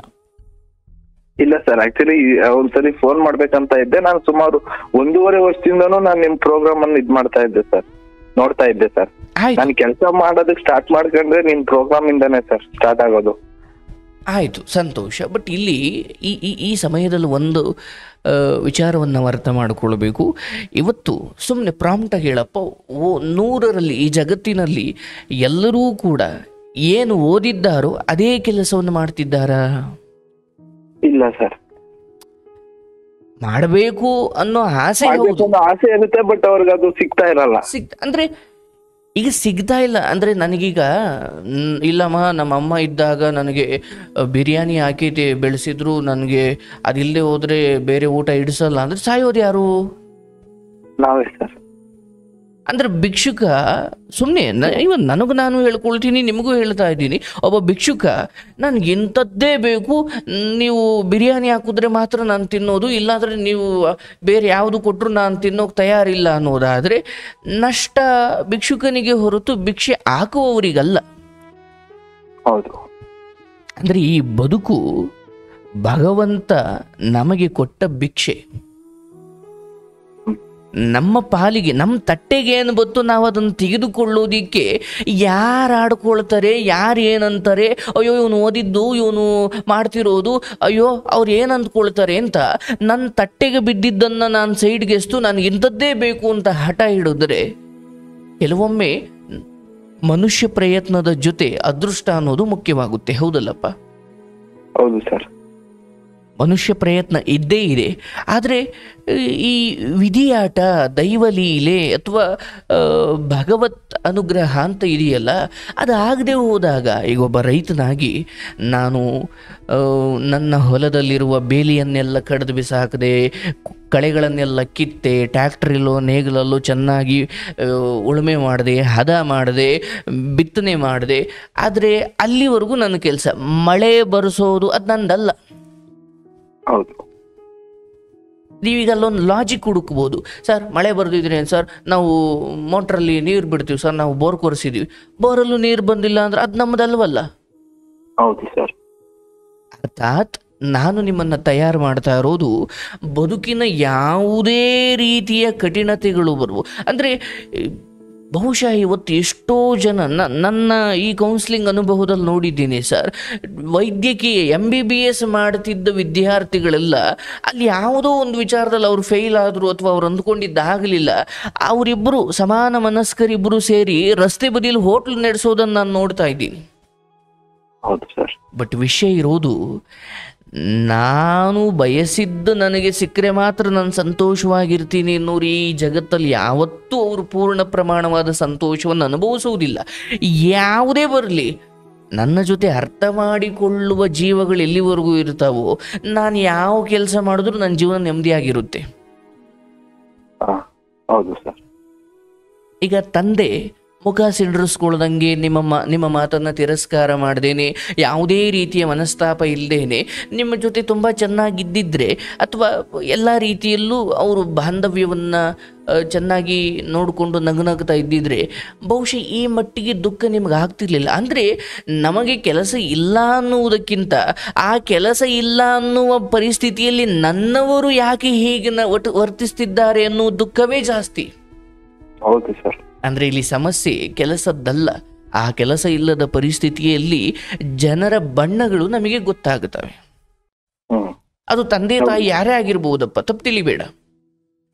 ಹೌದು ಸರ್. ಆದರೆ ಸಂಬಂಧಗಳು ಹೇಗಿರಬೇಕು? ಸತ್ಯ ಹರಿಶ್ಚಂದ್ರನ ಕತೆ ಕೇಳಿದೆಯಾ? ಹೌದಲ್ಲಪ್ಪ? ಹೌದು ಸರ್. ಅವನೊಬ್ಬ ರಾಜ, ಸೂರ್ಯವಂಶದ ರಾಜ, ರಘುಕುಲದ ಒಬ್ಬ ರಾಜ, ಸತ್ಯವನ್ನೇ ತನ್ನ ಜೀವನದ ಪರಮ ಗುರಿ, ಅದನ್ನೇ ಧರ್ಮ, ಸತ್ಯವನ್ನೇ ಜೀವಿಸಿದವನು, ಸತ್ಯವನ್ನೇ ಉಸಿರಾಡಿದವನು. ಅಂಥ ಮಹಾರಾಜನಾದ ಸತ್ಯ ಹರಿಶ್ಚಂದ್ರನಿಗೆ ಸ್ಮಶಾನ ಕಾಯುವ ಪರಿಸ್ಥಿತಿ ಬಂದಾಗಲೂ ಕೂಡ ಅವನ ಹೆಂಡತಿ ಆ ಸ್ಮಶಾನ ಕಾಯುವ ಸಮಯದಲ್ಲೂ ಆ ಹರಿಶ್ಚಂದ್ರನ ಜೊತೆಗೇ ಇದ್ಲು. ಅರ್ಥಾತ್ ಆ ಹೆಂಡತಿ ಹರಿಶ್ಚಂದ್ರ ರಾಜನಾಗಿದ್ದಾಗ ಸಿಂಹಾಸನದಲ್ಲಿ ರಾಜನ ಪಕ್ಕ ಕೂರೋದು ಗೊತ್ತಿತ್ತು, ಸ್ಮಶಾನದಲ್ಲಿ ಆ ಸ್ಮಶಾನ ಕಾಯುವವನ ಸ್ಥಿತಿಯ ಹೀನಾಯ ಸ್ಥಿತಿ ಬಂದಾಗಲೂ ಅವನ ಜೊತೆ ಇರೋ ಶಕ್ತಿನೂ ಆ ಹೆಂಡತಿಗಿದೆ. ಅಂದರೆ ಸಿಂಹಾಸನದಲ್ಲಾಗಲಿ ಸ್ಮಶಾನದಲ್ಲಾಗಲಿ ನನ್ನ ಗಂಡನನ್ನು ನಾನು ಬಿಟ್ಕೊಡಲ್ಲ, ನನ್ನ ಮಗನನ್ನು ನಾನು ಬಿಟ್ಕೊಡಲ್ಲ, ನನ್ನ ಅಣ್ಣನನ್ನು ನಾನು ಬಿಟ್ಟುಕೊಡಲ್ಲ. ಅಂದರೆ ಈ ಬಿಟ್ಟು ಕೊಡೋದಿಲ್ಲ ಅನ್ನೋ ಭಾವನೆ, ಅದು ಸ್ಮಶಾನದಲ್ಲಾದರೂ ಸರಿ, ರಾಜ್ಯದಲ್ಲಾದರೂ ಸರಿ, ನಾನು ಬಿಟ್ಕೊಡಲ್ಲ ಅನ್ನೋ ಭಾವನೆ ಬಂದಾಗ ಕೆಲಸ ಇಲ್ಲದೆ ಇರೋದು, ದುಡ್ಡು ಇಲ್ಲದೆ ಇರೋದು ಒಂದು ಸಮಸ್ಯೆ ಆಗುವುದಿಲ್ಲ. ಹೌದು ಸರ್. ಅರ್ಥ ಮಾಡ್ಕೊಳ್ಳಿ, ಈ ಜಗತ್ತಿನಲ್ಲಿ ಹಣ ಇಲ್ಲ ಅನ್ನೋದು ಒಂದು ಸಮಸ್ಯೆ ಅಲ್ಲ, ಆದರೆ ಹಣ ಇಲ್ಲದವನನ್ನ ಈ ಸಮಾಜ ತುಚ್ಛವಾಗಿ ನೋಡುತ್ತೆ ಅನ್ನೋ ಒಂದು ಸತ್ಯ ಗೊತ್ತಿರೋದ್ರಿಂದ ಅದು ಸಮಸ್ಯೆ ಆಗ್ತಾ ಇದೆ. ಹೌದು ಸರ್. ಒಬ್ಬ ಮನುಷ್ಯ ನೇಣಾಕೊಂಡು ಯಾಕೆ ಸಾಯ್ತಾನೆ? ದುಡ್ಡಿಲ್ಲ ಅಂತ ಸಾಯ್ತಾನೆ? ಇಲ್ಲ, ದುಡ್ಡಿಲ್ಲ ಅನ್ನೋ ಪರಿಸ್ಥಿತಿ ಗೊತ್ತಾದ ತಕ್ಷಣ ನನ್ನವರೆಲ್ಲ ಅಥವಾ ಈ ಸಮಾಜ ಎಲ್ಲ ನನ್ನನ್ನು ತಿರಸ್ಕರಿಸುತ್ತೆ ಅನ್ನೋ ಸತ್ಯ ಅವನಿಗೆ ಗೊತ್ತು, ಅದಕ್ಕೆ ಅವನು ಸಾಯೋಕ್ಕೆ ತಯಾರಾಗಿದ್ದಾನೆ. ಹೌದು. ನಿಮಗೆ ನಾನು ಹೇಳ್ತಾ ಇರೋದು, ನೀವು ಬಯಸಿದ ಕೆಲಸವನ್ನು ಪಡೆದುಕೊಳ್ಳುವ ಕಡೆ ನಿಮ್ಮ ನಿರಂತರ ಪ್ರಯತ್ನ ಇರಲಿ, ಆದರೆ ಅದನ್ನು ಒಬ್ಬ ನಿರುದ್ಯೋಗಿಯಾಗೇ ಮಾಡಬೇಕು ಅಂತ ಇಲ್ಲ. ಯಾವುದೋ ಒಂದು ಜಾಬನ್ನು ಮಾಡ್ತಾ ನನಗೆ ಬೇಕಾಗಿರೋ ಪ್ರಯತ್ನವನ್ನು ನಾನು ಮಾಡಬೇಕು. ಈಗ ವೈಯಕ್ತಿಕವಾಗಿ ನಾನು ತುಮಕೂರಿಂದ ನನ್ನ ಗುರುಕುಲದಿಂದ ನನ್ನ ವಿದ್ಯಾಭ್ಯಾಸದಿಂದ ನಾನು ಬೆಂಗಳೂರಿಗೆ ಬಂದಿದ್ದು ನಾನೊಬ್ಬ ಸಿಂಗರ್ ಆಗಬೇಕು ಅಥವಾ ನನ್ನ ಧ್ವನಿ ಚೆನ್ನಾಗಿದೆ ಅಥವಾ ನಾನೇನು ಸ್ವಂತ ಮಾಡಬೇಕು ಅಂತ. ಆದರೆ ಶುರುವಿನಲ್ಲಿ ನಾನು ಬಂದಾಗ ಬಾರಪ್ಪ ನಿಮಗೆ ಎಲ್ಲ ರೆಡಿ ಮಾಡಿ ಕೊಟ್ಬಿಡ್ತೀವಿ, ಬಾ ನಮ್ಮ ಚಾನಲ್ಗೆ ಬಾ ಅಂತ ಯಾರೂ ಕ್ಯೂ ನಿಂತಿರಲಿಲ್ಲ. ನಾನು ಕಾಲ್ ಸೆಂಟ್ರಲ್ ಕೆಲಸ ಮಾಡಿದೆ, ಮ್ಯಾಗ್ಝಿನ್ ಮಾರಿದೆ ರಸ್ತೆಯಲ್ಲಿ, ಮತ್ತು ನೈಟ್ ಡ್ಯೂಟಿ ಕೆಲಸ ಮಾಡಿದೆ, ಮ್ಯೂಸಿಕ್ ಒಂದು ಕನ್ನಡದ ಹೆಸರಾಂತ ಮ್ಯೂಸಿಕ್ ಡೈರೆಕ್ಟರ್ ಸ್ಟುಡಿಯೋದಲ್ಲಿ ಕೆಲಸ ಮಾಡಿದೆ. ಅಂದರೆ ನನ್ನ ಉದ್ದೇಶ ನಾನೊಬ್ಬ ನ್ಯೂಸ್ ಆ್ಯಂಕರ್ ಆಗಬೇಕು ಅಥವಾ ನಾನೇನೋ ನನ್ನ ಗುರುಕುಲದಲ್ಲಿ ಕಲಿಸಿರೋದನ್ನು ಜಗತ್ತಿಗೆ ಹೇಳಬೇಕು ಅಂತ. ಬಟ್ ಅದು ನಾನು ಒಂದೇ ಸಾರಿ ಬೇಕು ಅಂದಿದ್ರೆ ನಾನು ನಿರುದ್ಯೋಗಿಯಾಗೇ ಉಳ್ಕೊಂಡ್ಬಿಡ್ತಿದ್ದೆ. ನಾನು ಈ ಕಾಲ್ ಸೆಂಟ್ರು, ಮ್ಯಾಗ್ಝಿನ್ ಮಾರೋದು ಇದೆಲ್ಲ ಯಾಕೆ ಮಾಡಿದೆ, ಅದು ನನ್ನ ಕೆಲಸ ಅಲ್ಲ ಅಂತ ನನಗೆ ಗೊತ್ತಿತ್ತು. ಬಟ್ ಪರಿಸ್ಥಿತಿ, ಇವನ್ ನಾನು ಆರ್ಕೆಸ್ಟ್ರಾಗಳಲ್ಲಿ ಹಾಡ್ಲಿಕ್ಕೆ ಹೋಗ್ತಿದ್ದೆ, ನನಗೆ 300 ರೂಪಾಯಿ ಕೊಡ್ತಿದ್ರು. ಆಡಿಸ್ತೀನಿ ಅಂತ ಕರ್ಕೊಂಡೋಗಿ ಆಡಿಸ್ತಿರ್ಲಿಲ್ಲ. ಈ ಸ್ಪೀಕರ್ಗಳನ್ನು ಲೋಡ್ ಮಾಡೋದು ಅನ್ಲೋಡ್ ಮಾಡೋದು ಇಷ್ಟೇ ನನ್ನ ಕೆಲಸ. ಅಂದರೆ ನಾನು ನಿಮಗೆ ಒತ್ತಿ ಹೇಳ್ತಾ ಇರೋದು, ನೀವು ನಿಮ್ಮ ಬದುಕಿನ ಯಾವುದೇ ಪರಿಸ್ಥಿತಿಗಳು ಬರಲಿ ನಿಮಗೆ ದುಡಿಮೆ ಆಗಬೇಕು. ಅಂದರೆ ಅದು ಧರ್ಮದಾರಿಯಲ್ಲಿ ಇರಬೇಕು. ಈಗ ಒಬ್ಬ ವೇಶ್ಯೆಯೂ ದುಡಿತಾಳೆ, ಒಬ್ಬ ಭಿಕ್ಷುಕನೂ ದುಡಿತಾನೆ, ಒಬ್ಬ ಕೊಲೆಗಾರನೂ ದುಡಿತಾನೆ, ಒಬ್ಬ ಕಳ್ಳನೂ ದುಡಿತಾನೆ. ದುಡಿಮೆ ಮಾಡಲಿಕ್ಕೆ ಈ ಜಗತ್ತಲ್ಲಿ 1000 ದಾರಿ ಇದ್ದಾವೆ ಸರ್. ಒಂದು ನೀವು ಮಾಡ್ತಾ ಇರೋ ವ್ಯವಹಾರದಲ್ಲಿ ಇಲ್ಲ ತಂದೆ ವಿರೋಧ ಮಾಡಲಿ, ತಮ್ಮ ವಿರೋಧ ಮಾಡಲಿ, ಕಟ್ಕೊಂಡಿರೋ ಹೆಂಡತಿ ವಿರೋಧ ಮಾಡಲಿ, ಇಲ್ಲ ನಾನು ಇಲ್ಲಿ ಬೆಳಿತೀನಿ ಅಂತ ಒಂದು ಕಡೆ. ಅಂದರೆ ಈ ಒಂದೇ ಗುಂಡಿಯನ್ನು ತುಂಬ ದಿನ ತೋಡಿದ್ರೆ ಅಟ್ಲೀಸ್ಟ್ ಅಲ್ಲಿ ನೀರು ಸಿಗುತ್ತೆ. ಹೌದು, ನಾನು ನೀರು ಸಿಗಲಿ ಅಂತ ಇಲ್ಲೊಂಚೂರು ತೋಡೋದು, ಅಯ್ಯೋ ಇಲ್ಲಿ ಸಿಗಲ್ಲ ಅಂತ ಇನ್ನೊಂದು ತೋಡೋದು, ಅಲ್ಲಿ ಸಿಗಲ್ಲ ಅಂತ ಇನ್ನೊಂದು ತೋಡೋದು. ಅಂದರೆ ನನಗೆ ಆ ಮಟ್ಟಿನ ಯಶಸ್ಸು ಬೇಕು ಅಂದರೆ ಒಂದೇ ಕ್ಷೇತ್ರದಲ್ಲಿ ತುಂಬ ಸಮಯ ಕನ್ಸಿಸ್ಟೆನ್ಸಿಯನ್ನು ಮೇಂಟೈನ್ ಮಾಡ್ಕೊಂಡು ಹೋಗೋದು ಬಹಳ ಮುಖ್ಯ. ಅದು ಯಾವುದೇ ಕ್ಷೇತ್ರ ಆಗಿರ್ಬೋದು. ನೀವು ನಿಮ್ಮ ತಾಯಿ ತೀರು ಹೋದ ನೋಡಿ ಸರ್, ಒಂದು ಜೀವನದ ಪರಮ ಸತ್ಯ ಅರ್ಥ ಮಾಡ್ಕೊಳ್ಳಿ. ತಾಯಿ ಹೋಗಬೇಕಾದ್ರೆ ಯಾರಿಗೂ ಹೇಳು ಹೋಗಲಿಲ್ಲ, ಆ್ಯಂಡ್ ಆ ತಾಯಿ ಹೋಗಬೇಕಾದ್ರೆ ಏನೂ ತಗೊಂಡ್ಕೊಂಡು ಹೋಗಲಿಲ್ಲ. ಮತ್ತು ಆ ತಾಯಿ ಮಗ, ಗಂಡ, ಸೊಸೆ ಅಥವಾ ಇಷ್ಟೆಲ್ಲವನ್ನು ಬಿಟ್ಟು ಹೋಗಬೇಕಲ್ಲ ಅಂತ ಅವರು ನೊಂದುಕೊಂಡ್ರು, ಹತ್ರು, ಇಲ್ಲ ಸಂತೋಷವಾಗೋದ್ರು ಗೊತ್ತಿಲ್ಲ. ಬಟ್ ಅವರು ಹೊರಟು ಬಿಟ್ರು. ಹೌದು, ಹಾಗೆ ನಮ್ಮದು ಒಂದಿನ ಬರುತ್ತೆ. ಅವ್ರೊಂಚೂರು ಬೇಗ ಹೋಗಿದ್ರೆ ನಾವು ಒಂಚೂರು ಲೇಟಾಗಿ ಹೋಗ್ತೀವಿ ಅಷ್ಟೇ. ಹೋಗೋದು ಹೌದು ಅನ್ನೋದಾದರೆ ನಿಮ್ಮ ತಾಯಿ ಹ್ಯಾಂಗ್ ಮಾಡಿಕೊಂಡು ಅವರ ಪ್ರಾಣ ಪಕ್ಷಿ ಆ ದೇಹದಿಂದ ಹೊರಹೋದ ಮರುಕ್ಷಣವೇ ನಿಮಗೆ ಆ ದೇಹದೊಂದಿಗೆ ಒಂದು ನಂಟಿದೆ. ಆದರೆ ಆರಿ ಹೋಗಿರುವ ಆತ್ಮಕ್ಕೂ ನಿಮಗೂ ಯಾವ ನಂಟು ಇಲ್ಲ. ಅರ್ಥಾತ್ ಆ ದೇಹದೊಳಗಡೆ ಆ ತಾಯಿಯ ಆತ್ಮ ಇರೋವರೆಗೂ ತಾಯಿ ಮಗ ಸಂಬಂಧ. ಈಗಲೂ ನಿಮಗೆ ಆಕೆ ತಾಯಿನೇ ಇರ್ಬೋದು, ಬಟ್ ಆ ತನ್ನ ದಾರಿಯನ್ನ ಕರ್ಮ ಫಲವಾಗಿ ಅಥವಾ ಕರ್ಮಾನುಸಾರ ತನ್ನ ಮುಂದಿನ ದಾರಿಯನ್ನು ನೋಡ್ಕೊಂಡಿರೋ ಆ ಆತ್ಮಕ್ಕೆ ನೀವ್ಯಾರೂ ಅಲ್ಲ. ಅರ್ಥಾತ್ ನಾನೇನು ಹೇಳ್ತಾ ಇದ್ದೀನಿ ಅಂದರೆ, ತಂದೆಯ ಈ ಮುಖ ಸಿಂಡ್ರಿಸ್ತಾರೆ ಅಥವಾ ಇಲ್ಲೇನೋ ಹಿಂಗೆ ಮಾಡ್ತಾರೆ ಅಥವಾ ಹಿಂಗೇನೋ ಮಾತಾಡ್ತಾರೆ, ಇದನ್ನಿಟ್ಕೊಂಡು ನೀವು ಡಿಮೋಟಿವೇಟ್ ಆಗಿ ಅಥವಾ ನಮ್ಮ ತಂದೆ ಹಿಂಗೆ ಮಾಡಿಬಿಟ್ರಲ್ಲ, ಫೈನ್. ತಂದೆ ಮಾತ್ರ ಅಲ್ಲ, ಮನುಷ್ಯನ ಸೋಲನ್ನು ಸ್ವಯಂ ಹೊಟ್ಟೆಯಲ್ಲಿ ಹುಟ್ಟಿದ ಮಕ್ಕಳು ಸಹಿಸೋದಿಲ್ಲ. ಹೌದು ಸರ್. 4 ಕಾಸು ನೀನು ದುಡಿತೀಯ, ನೀನು ಯಾವ ಜಾಬಲ್ಲಿ ದುಡಿತೀಯೋ ಬೇಕಿಲ್ಲ, 4 ಕಾಸು ದುಡಿತಿದೀಯ ಅಂದ್ರೆ ಅವ್ರಿಗೆ ಸಂತೋಷ. ಹೌದು. ವಯಸ್ಸಿಗೆ ಬಂದ ಮಗ, ಈಗ ಮದುವೆ ಆಗಿದ್ದೀರಾ, ನಿಮಗೂ ನಾಳೆ ಗೊತ್ತಾಗುತ್ತೆ ತಂದೆ ಯಾಕೆ ಇದನ್ನು ಹೇಳ್ತಾವ್ರೆ ಅಂತ. ಅವ್ರೇನು ದ್ವೇಷ ಕೇಳ್ತಾ ಇಲ್ಲ. ವಯಸ್ಸಿಗೆ ಬಂದ ಮಗ ಮನೇಲಿ ಕೂತಿದ್ದಾನೆ ಅಂದರೆ ಅದೊಂಥರ ಇಡೀ ಮನೆಗೆ ಅದೊಂದು ಶಾಪ ಅನ್ನೋ ಭಾವನೆ. ಈಗ ಕೈಯೋ ಕಾಲೋ ಮುರಿದೋಗಿ ಮನೇಲಿದ್ರೆ ಅದು ಬೇರೆ, ಅಥವಾ ಹುಟ್ಟಿನಿಂದ ಅಂಗವಿಕಲನಾಗಿ ಮನೇಲಿದ್ರೆ ಅದು ಬೇರೆ. ಆದರೆ ಇವನು ಅಂದ್ಕೊಂಡಿದ್ದೇ ಸಿಗೋವರೆಗೂ ಇವನು ಏನೂ ಮಾಡೋದಿಲ್ಲ ಅನ್ನೋದಾದ್ರೆ ಮನೆಗೆ ನಷ್ಟ ಅಲ್ವಾ? ಹೌದು ಸರ್. ನೀನು ಏನೋ ಒಂದು ಮಾಡಪ್ಪ, ಹೆಂಡತಿ ಕರ್ಕೊಂಡು ಬೆಂಗಳೂರಿಗೆ ಬರ್ತೀಯ, ಮಾಡು ಅಂದರೆ ನಿಮ್ಮ ತಂದೆ ಧ್ವನಿಯನ್ನು ನಾನು ಹೇಳ್ತಾ ಇದ್ದೀನಿ ಅಷ್ಟೇ. ಏನೋ ಒಂದು ಮಾಡು. ಆ ಕೆಲಸ ಮಾಡೋ ಸಮಯದಲ್ಲಿ ಸುಮ್ಮನೆ ಕೂತ್ಕೊಳ್ಬೇಡ. ನಿನ್ನ ಗುರಿ ಏನು? ನಾನು ಅಲ್ಲೆಲ್ಗೂ ಹೋಗಬೇಕು. ಸದ್ಯಕ್ಕೆ ನಾನು ಈ ಜಾಬ್ ಮಾಡ್ತಾ ಇದ್ದೀನಿ, ಆ ಜಾಬಲ್ಲಿ ಇದ್ದುಕೊಂಡೆ. ಇವತ್ತು ನಾನು ನ್ಯೂಸ್ ಚಾನಲಲ್ಲಿ ಕೆಲಸ ಮಾಡ್ತಿದ್ದರಿಂದ ನನಗಿನ್ನೂ ಚೆನ್ನಾಗಿ ನೆನಪಿದೆ ಸರ್. ನಾವೊಂದು ಚಿಕ್ಕ ಚಾನಲಿಗೆ ಸೇರಿಕೊಡ್ತೀವಿ ಮೊದಲು, ಅದು ಕೇಬಲ್ ಟಿ ವಿ ಆಗಿರ್ಬೋದು. ಅಲ್ಲಿ ಒಂದಷ್ಟು ಕಾಂಟ್ಯಾಕ್ಟ್ ಬೆಳೆಸ್ಕೊಳ್ತೀವಿ. ಅದು ಫಿಲ್ಮ್ ರಿಪೋರ್ಟರ್ ಇರ್ಬೋದು, ಕ್ರೈಮ್ ರಿಪೋರ್ಟರ್ ಇರ್ಬೋದು, ಪೊಲಿಟಿಕಲ್ ರಿಪೋರ್ಟರ್ ಇರ್ಬೋದು, ಯಾವುದೇ ರಿಪೋರ್ಟರ್ ಇರ್ಬೋದು. ಆಯಾ ಕ್ಷೇತ್ರದಲ್ಲಿ ಸ್ವಲ್ಪ ಅಂದರೆ ಅದು ಕಡಿಮೆ ಚಾನಲ್ಲೇ, ಅಂದರೆ ಚಿಕ್ಕ ಚಾನಲ್ಲೇ. ಆದರೆ ಒಂದು ಕಡೆ ಯಾವುದೋ ಪ್ರೆಸ್ ಮೀಟ್ಗೆ ಹೋದಾಗ ದೊಡ್ಡ ಚಾನಲ್ ರಿಪೋರ್ಟರ್ ಇವನಿಗೆ ಪರಿಚಯ ಆಗ್ತಾನೆ. ಅಲ್ಲಿ ಒಂದು ಮಾತು ಎಸ್ತಿರ್ತಾನೆ, ನೋಡಿ ಸರ್ ನಾನು ಇಂಥ ಚಿಕ್ಕ ಚಾನಲಾಗಿದ್ದೀನಿ, ದಯವಿಟ್ಟು ನಿಮ್ಮ ದೊಡ್ಡ ಚಾನಲಲ್ಲಿ ಯಾವುದಾದ್ರೂ ವೇಕೆನ್ಸಿ ಇದ್ರೆ ನಂಗೆ ತಿಳಿಸಿ ಅಂತ ಹೇಳಿರ್ತಾನೆ. ಯಾವಾಗಲೂ ಸುಮ್ಮನೆ ಒಂದು ಮಾತು ಹಾಕಿರ್ತಾನೆ. ಅದು ಯಾವುದೋ ಒಂದು ಗಳಿಗೆ ಅವನಿಂದ ಫೋನ್ ಬರುತ್ತೆ, ನಮ್ಮ ಚಾನಲ್ಗೆ ಒಂದು ಎಡಿಟರ್ ಕೆಲಸ ಇದೆ, ರಿಪೋರ್ಟರ್ ಕೆಲಸ ಇದೆ, ಆ್ಯಂಕರ್ ಕೆಲಸ ಇದೆ, ಬಾರಪ್ಪ ಅಂತ. ಆಗ ಅವನು ಹೋಗ್ತಾನೆ. ಅಂದರೆ ನನಗೆ ಆ ದೊಡ್ಡ ಚಾನಲಲ್ಲಿ ಸಿಗೋವರೆಗೂ ನಾನು ಚಿಕ್ಕ ಚಾನಲಲ್ಲಿ ಮಾಡಲ್ಲ ಅಂದ್ರೆ ಅದು ಹಂಗಾಗಲ್ಲ. ನಿಮ್ಮ ಮನಸ್ಥಿತಿಯನ್ನು ಮೊದಲು ಬದಲಿಸ್ಕೊಳ್ಳಿ. ಹೌದು, ನೀವು ಓದಿದ್ದೀರಾ, ಡಿಸ್ಟಿಂಕ್ಷನ್ ತೆಗ್ದಿದ್ದೀರಾ, ಬಟ್ ಬದುಕು ಅದರಿಂದ ಬೇರೆನೇ ಇದೆ ಸರ್.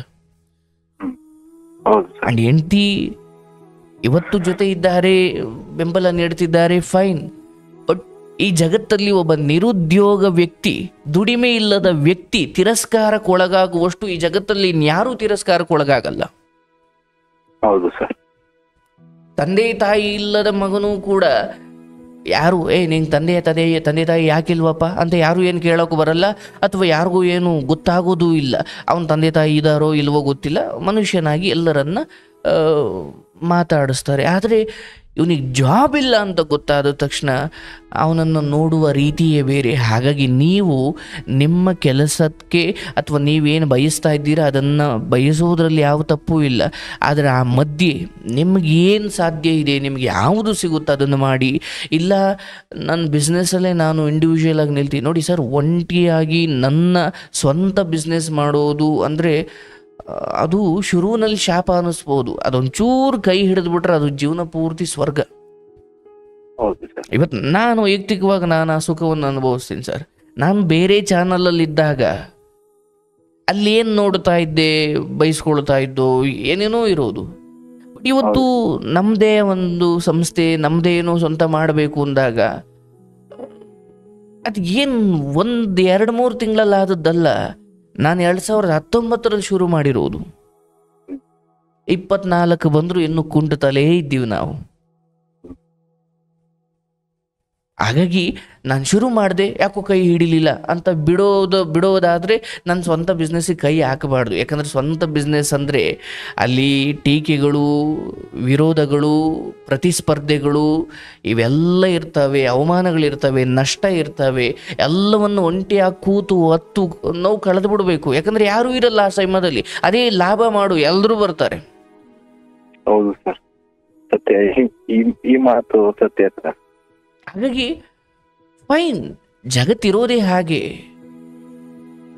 ಹಾಗಾಗಿ ಇದೇನಪ್ಪ, ಲಾಭ ಬಂದರೆ ಮಾತ್ರ ನನ್ನನ್ನು ನಗ್ತಾ ಮಾತಾಡಿಸ್ತಾರೆ, ನಾನು ಒಂಚೂರು ಜಾಬ್ ಇಲ್ಲದೆ ಇರೋದ್ರಿಂದ ನನ್ನನ್ನು ಜನ ಹಿಂಗೆ ನೋಡ್ತಾರೆ, ಜನ ಬಿಟ್ಬಿಡು ನನ್ನ ತಂದೆನೇ ಹಿಂಗೆ ನೋಡ್ತಾರೆ ಅಂತ ಬೇಜಾರಾಗಬೇಡಪ್ಪ.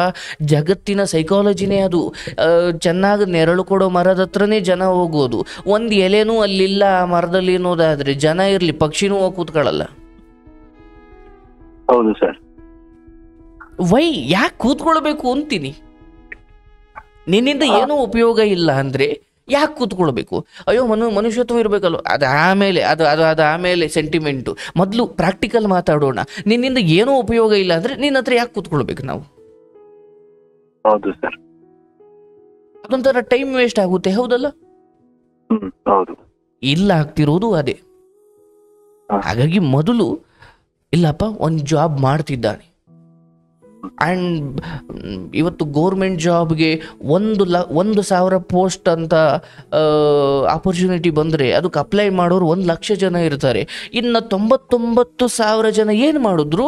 ಅಯ್ಯೋ ಸಿಗ್ಲಿಲ್ವಲ್ಲ ಅಂತ ಹಂಗೆ ಕೂತ್ಕೊಂಡ್ರೆ ಇಲ್ಲ, ಏನು ಮಾಡಲೇಬೇಕು. ಆ 1,000 ಅದೃಷ್ಟ ಇತ್ತು, ಬಚಾವಾದ್ರು. ಇನ್ನು 99,000 ಅಪ್ಲೈ ಮಾಡಿ ಪರೀಕ್ಷೆ ಬರೋದ್ರಲ್ಲ, ಫೇಲ್ ಆದ್ರಲ್ಲ, ಅವ್ರು ಹಾಗೆ ಕೂತ್ಕೊಂಡ್ರೆ ಇಲ್ಲ, ಬದುಕು ಮುಂದೆ ನಡೆಸಲೇಬೇಕು, ಅನಿವಾರ್ಯ. ಹಾಗಾಗಿ ನಿಮ್ಮ ಹೆಂಡತಿಯನ್ನು ವಿಶ್ವಾಸಕ್ಕೆ ತಗೊಳ್ಳಿ, ತಮ್ಮನನ್ನು ವಿಶ್ವಾಸಕ್ಕೆ ತಗೊಳ್ಳಿ.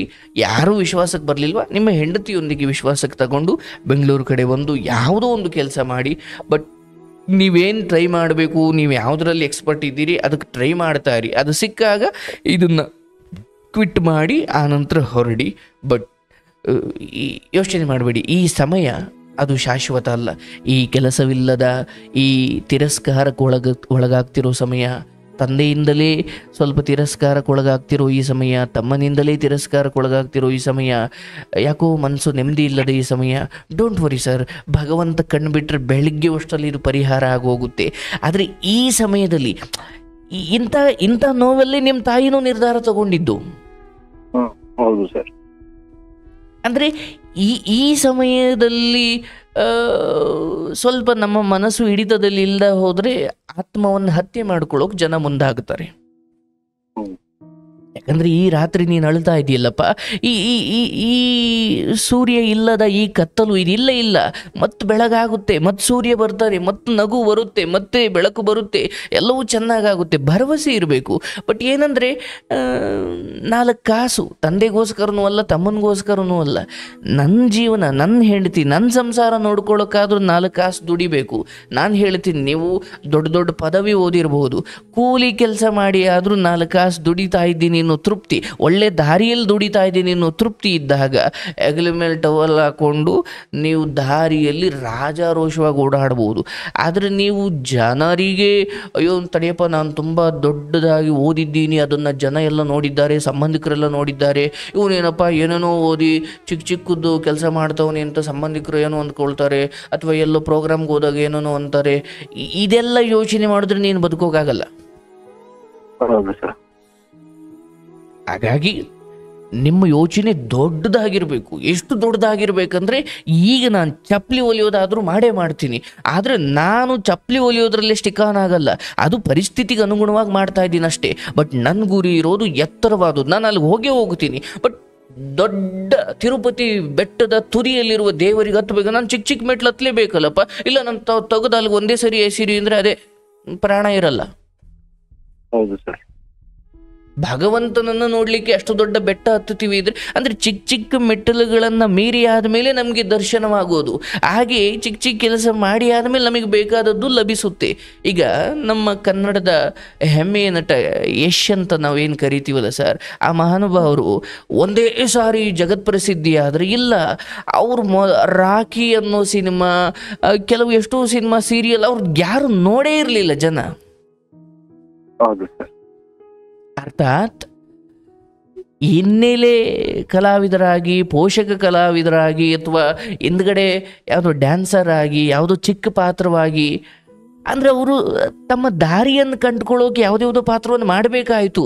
ಅಂಡ್ ಅದು ಕೆಟ್ಟದ್ದು ಅಂತ ಅಲ್ಲ, ಅದು ಅನಿವಾರ್ಯ ಅನ್ನೋದಕ್ಕಿಂತ ಅದು ಬದುಕೋರ ಲಕ್ಷಣ.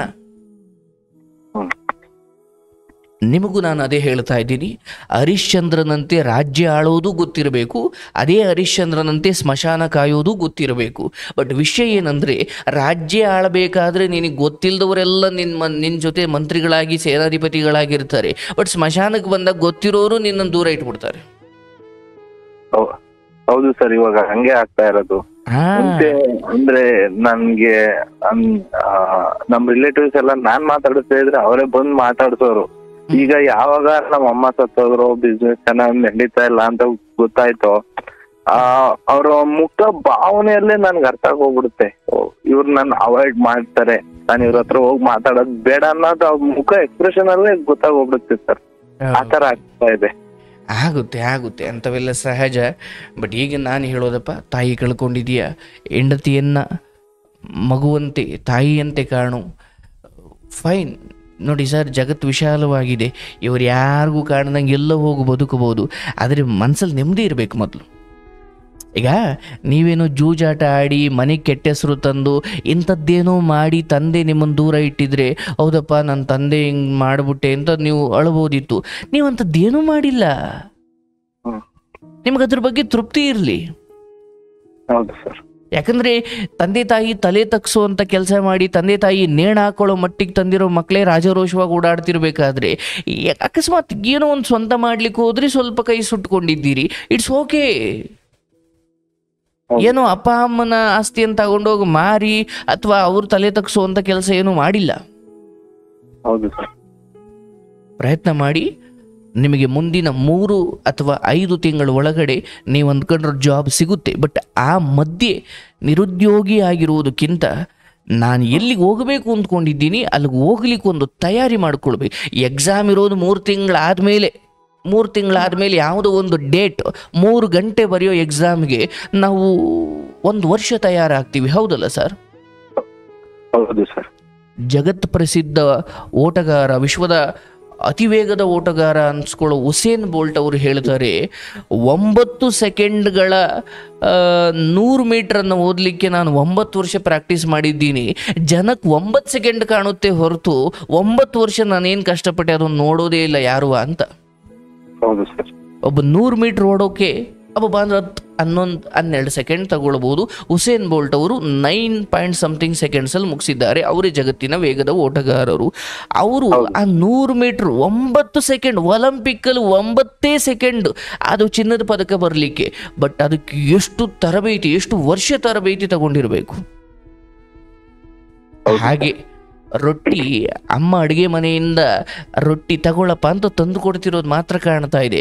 ಬಟ್ ಅಲ್ಲಿ ಹಸಿಟ್ಟು ಕಲಸೋದ್ರಿಂದ ಹಿಡಿದು ಹೆಂಚ ಮೇಲೆ ಹಾಕೋದ್ರಿಂದ ಹಿಡಿದು ಅದನ್ನು ಕೈ ಸುಟ್ಟುಕೊಂಡು ಸವರೋದ್ರಿಂದ ಹಿಡಿದು ಅದನ್ನು ಮತ್ತೆ ಮಡ್ಚಾಕೋದ್ರಿಂದ ಹಿಡಿದು ಆ ಸೆಕೆ ನೀರು, ಬೆವರು ಅದೆಲ್ಲ ನಮಗೆ ಕಾಣೋದಿಲ್ಲವಲ್ಲ ಸರ್?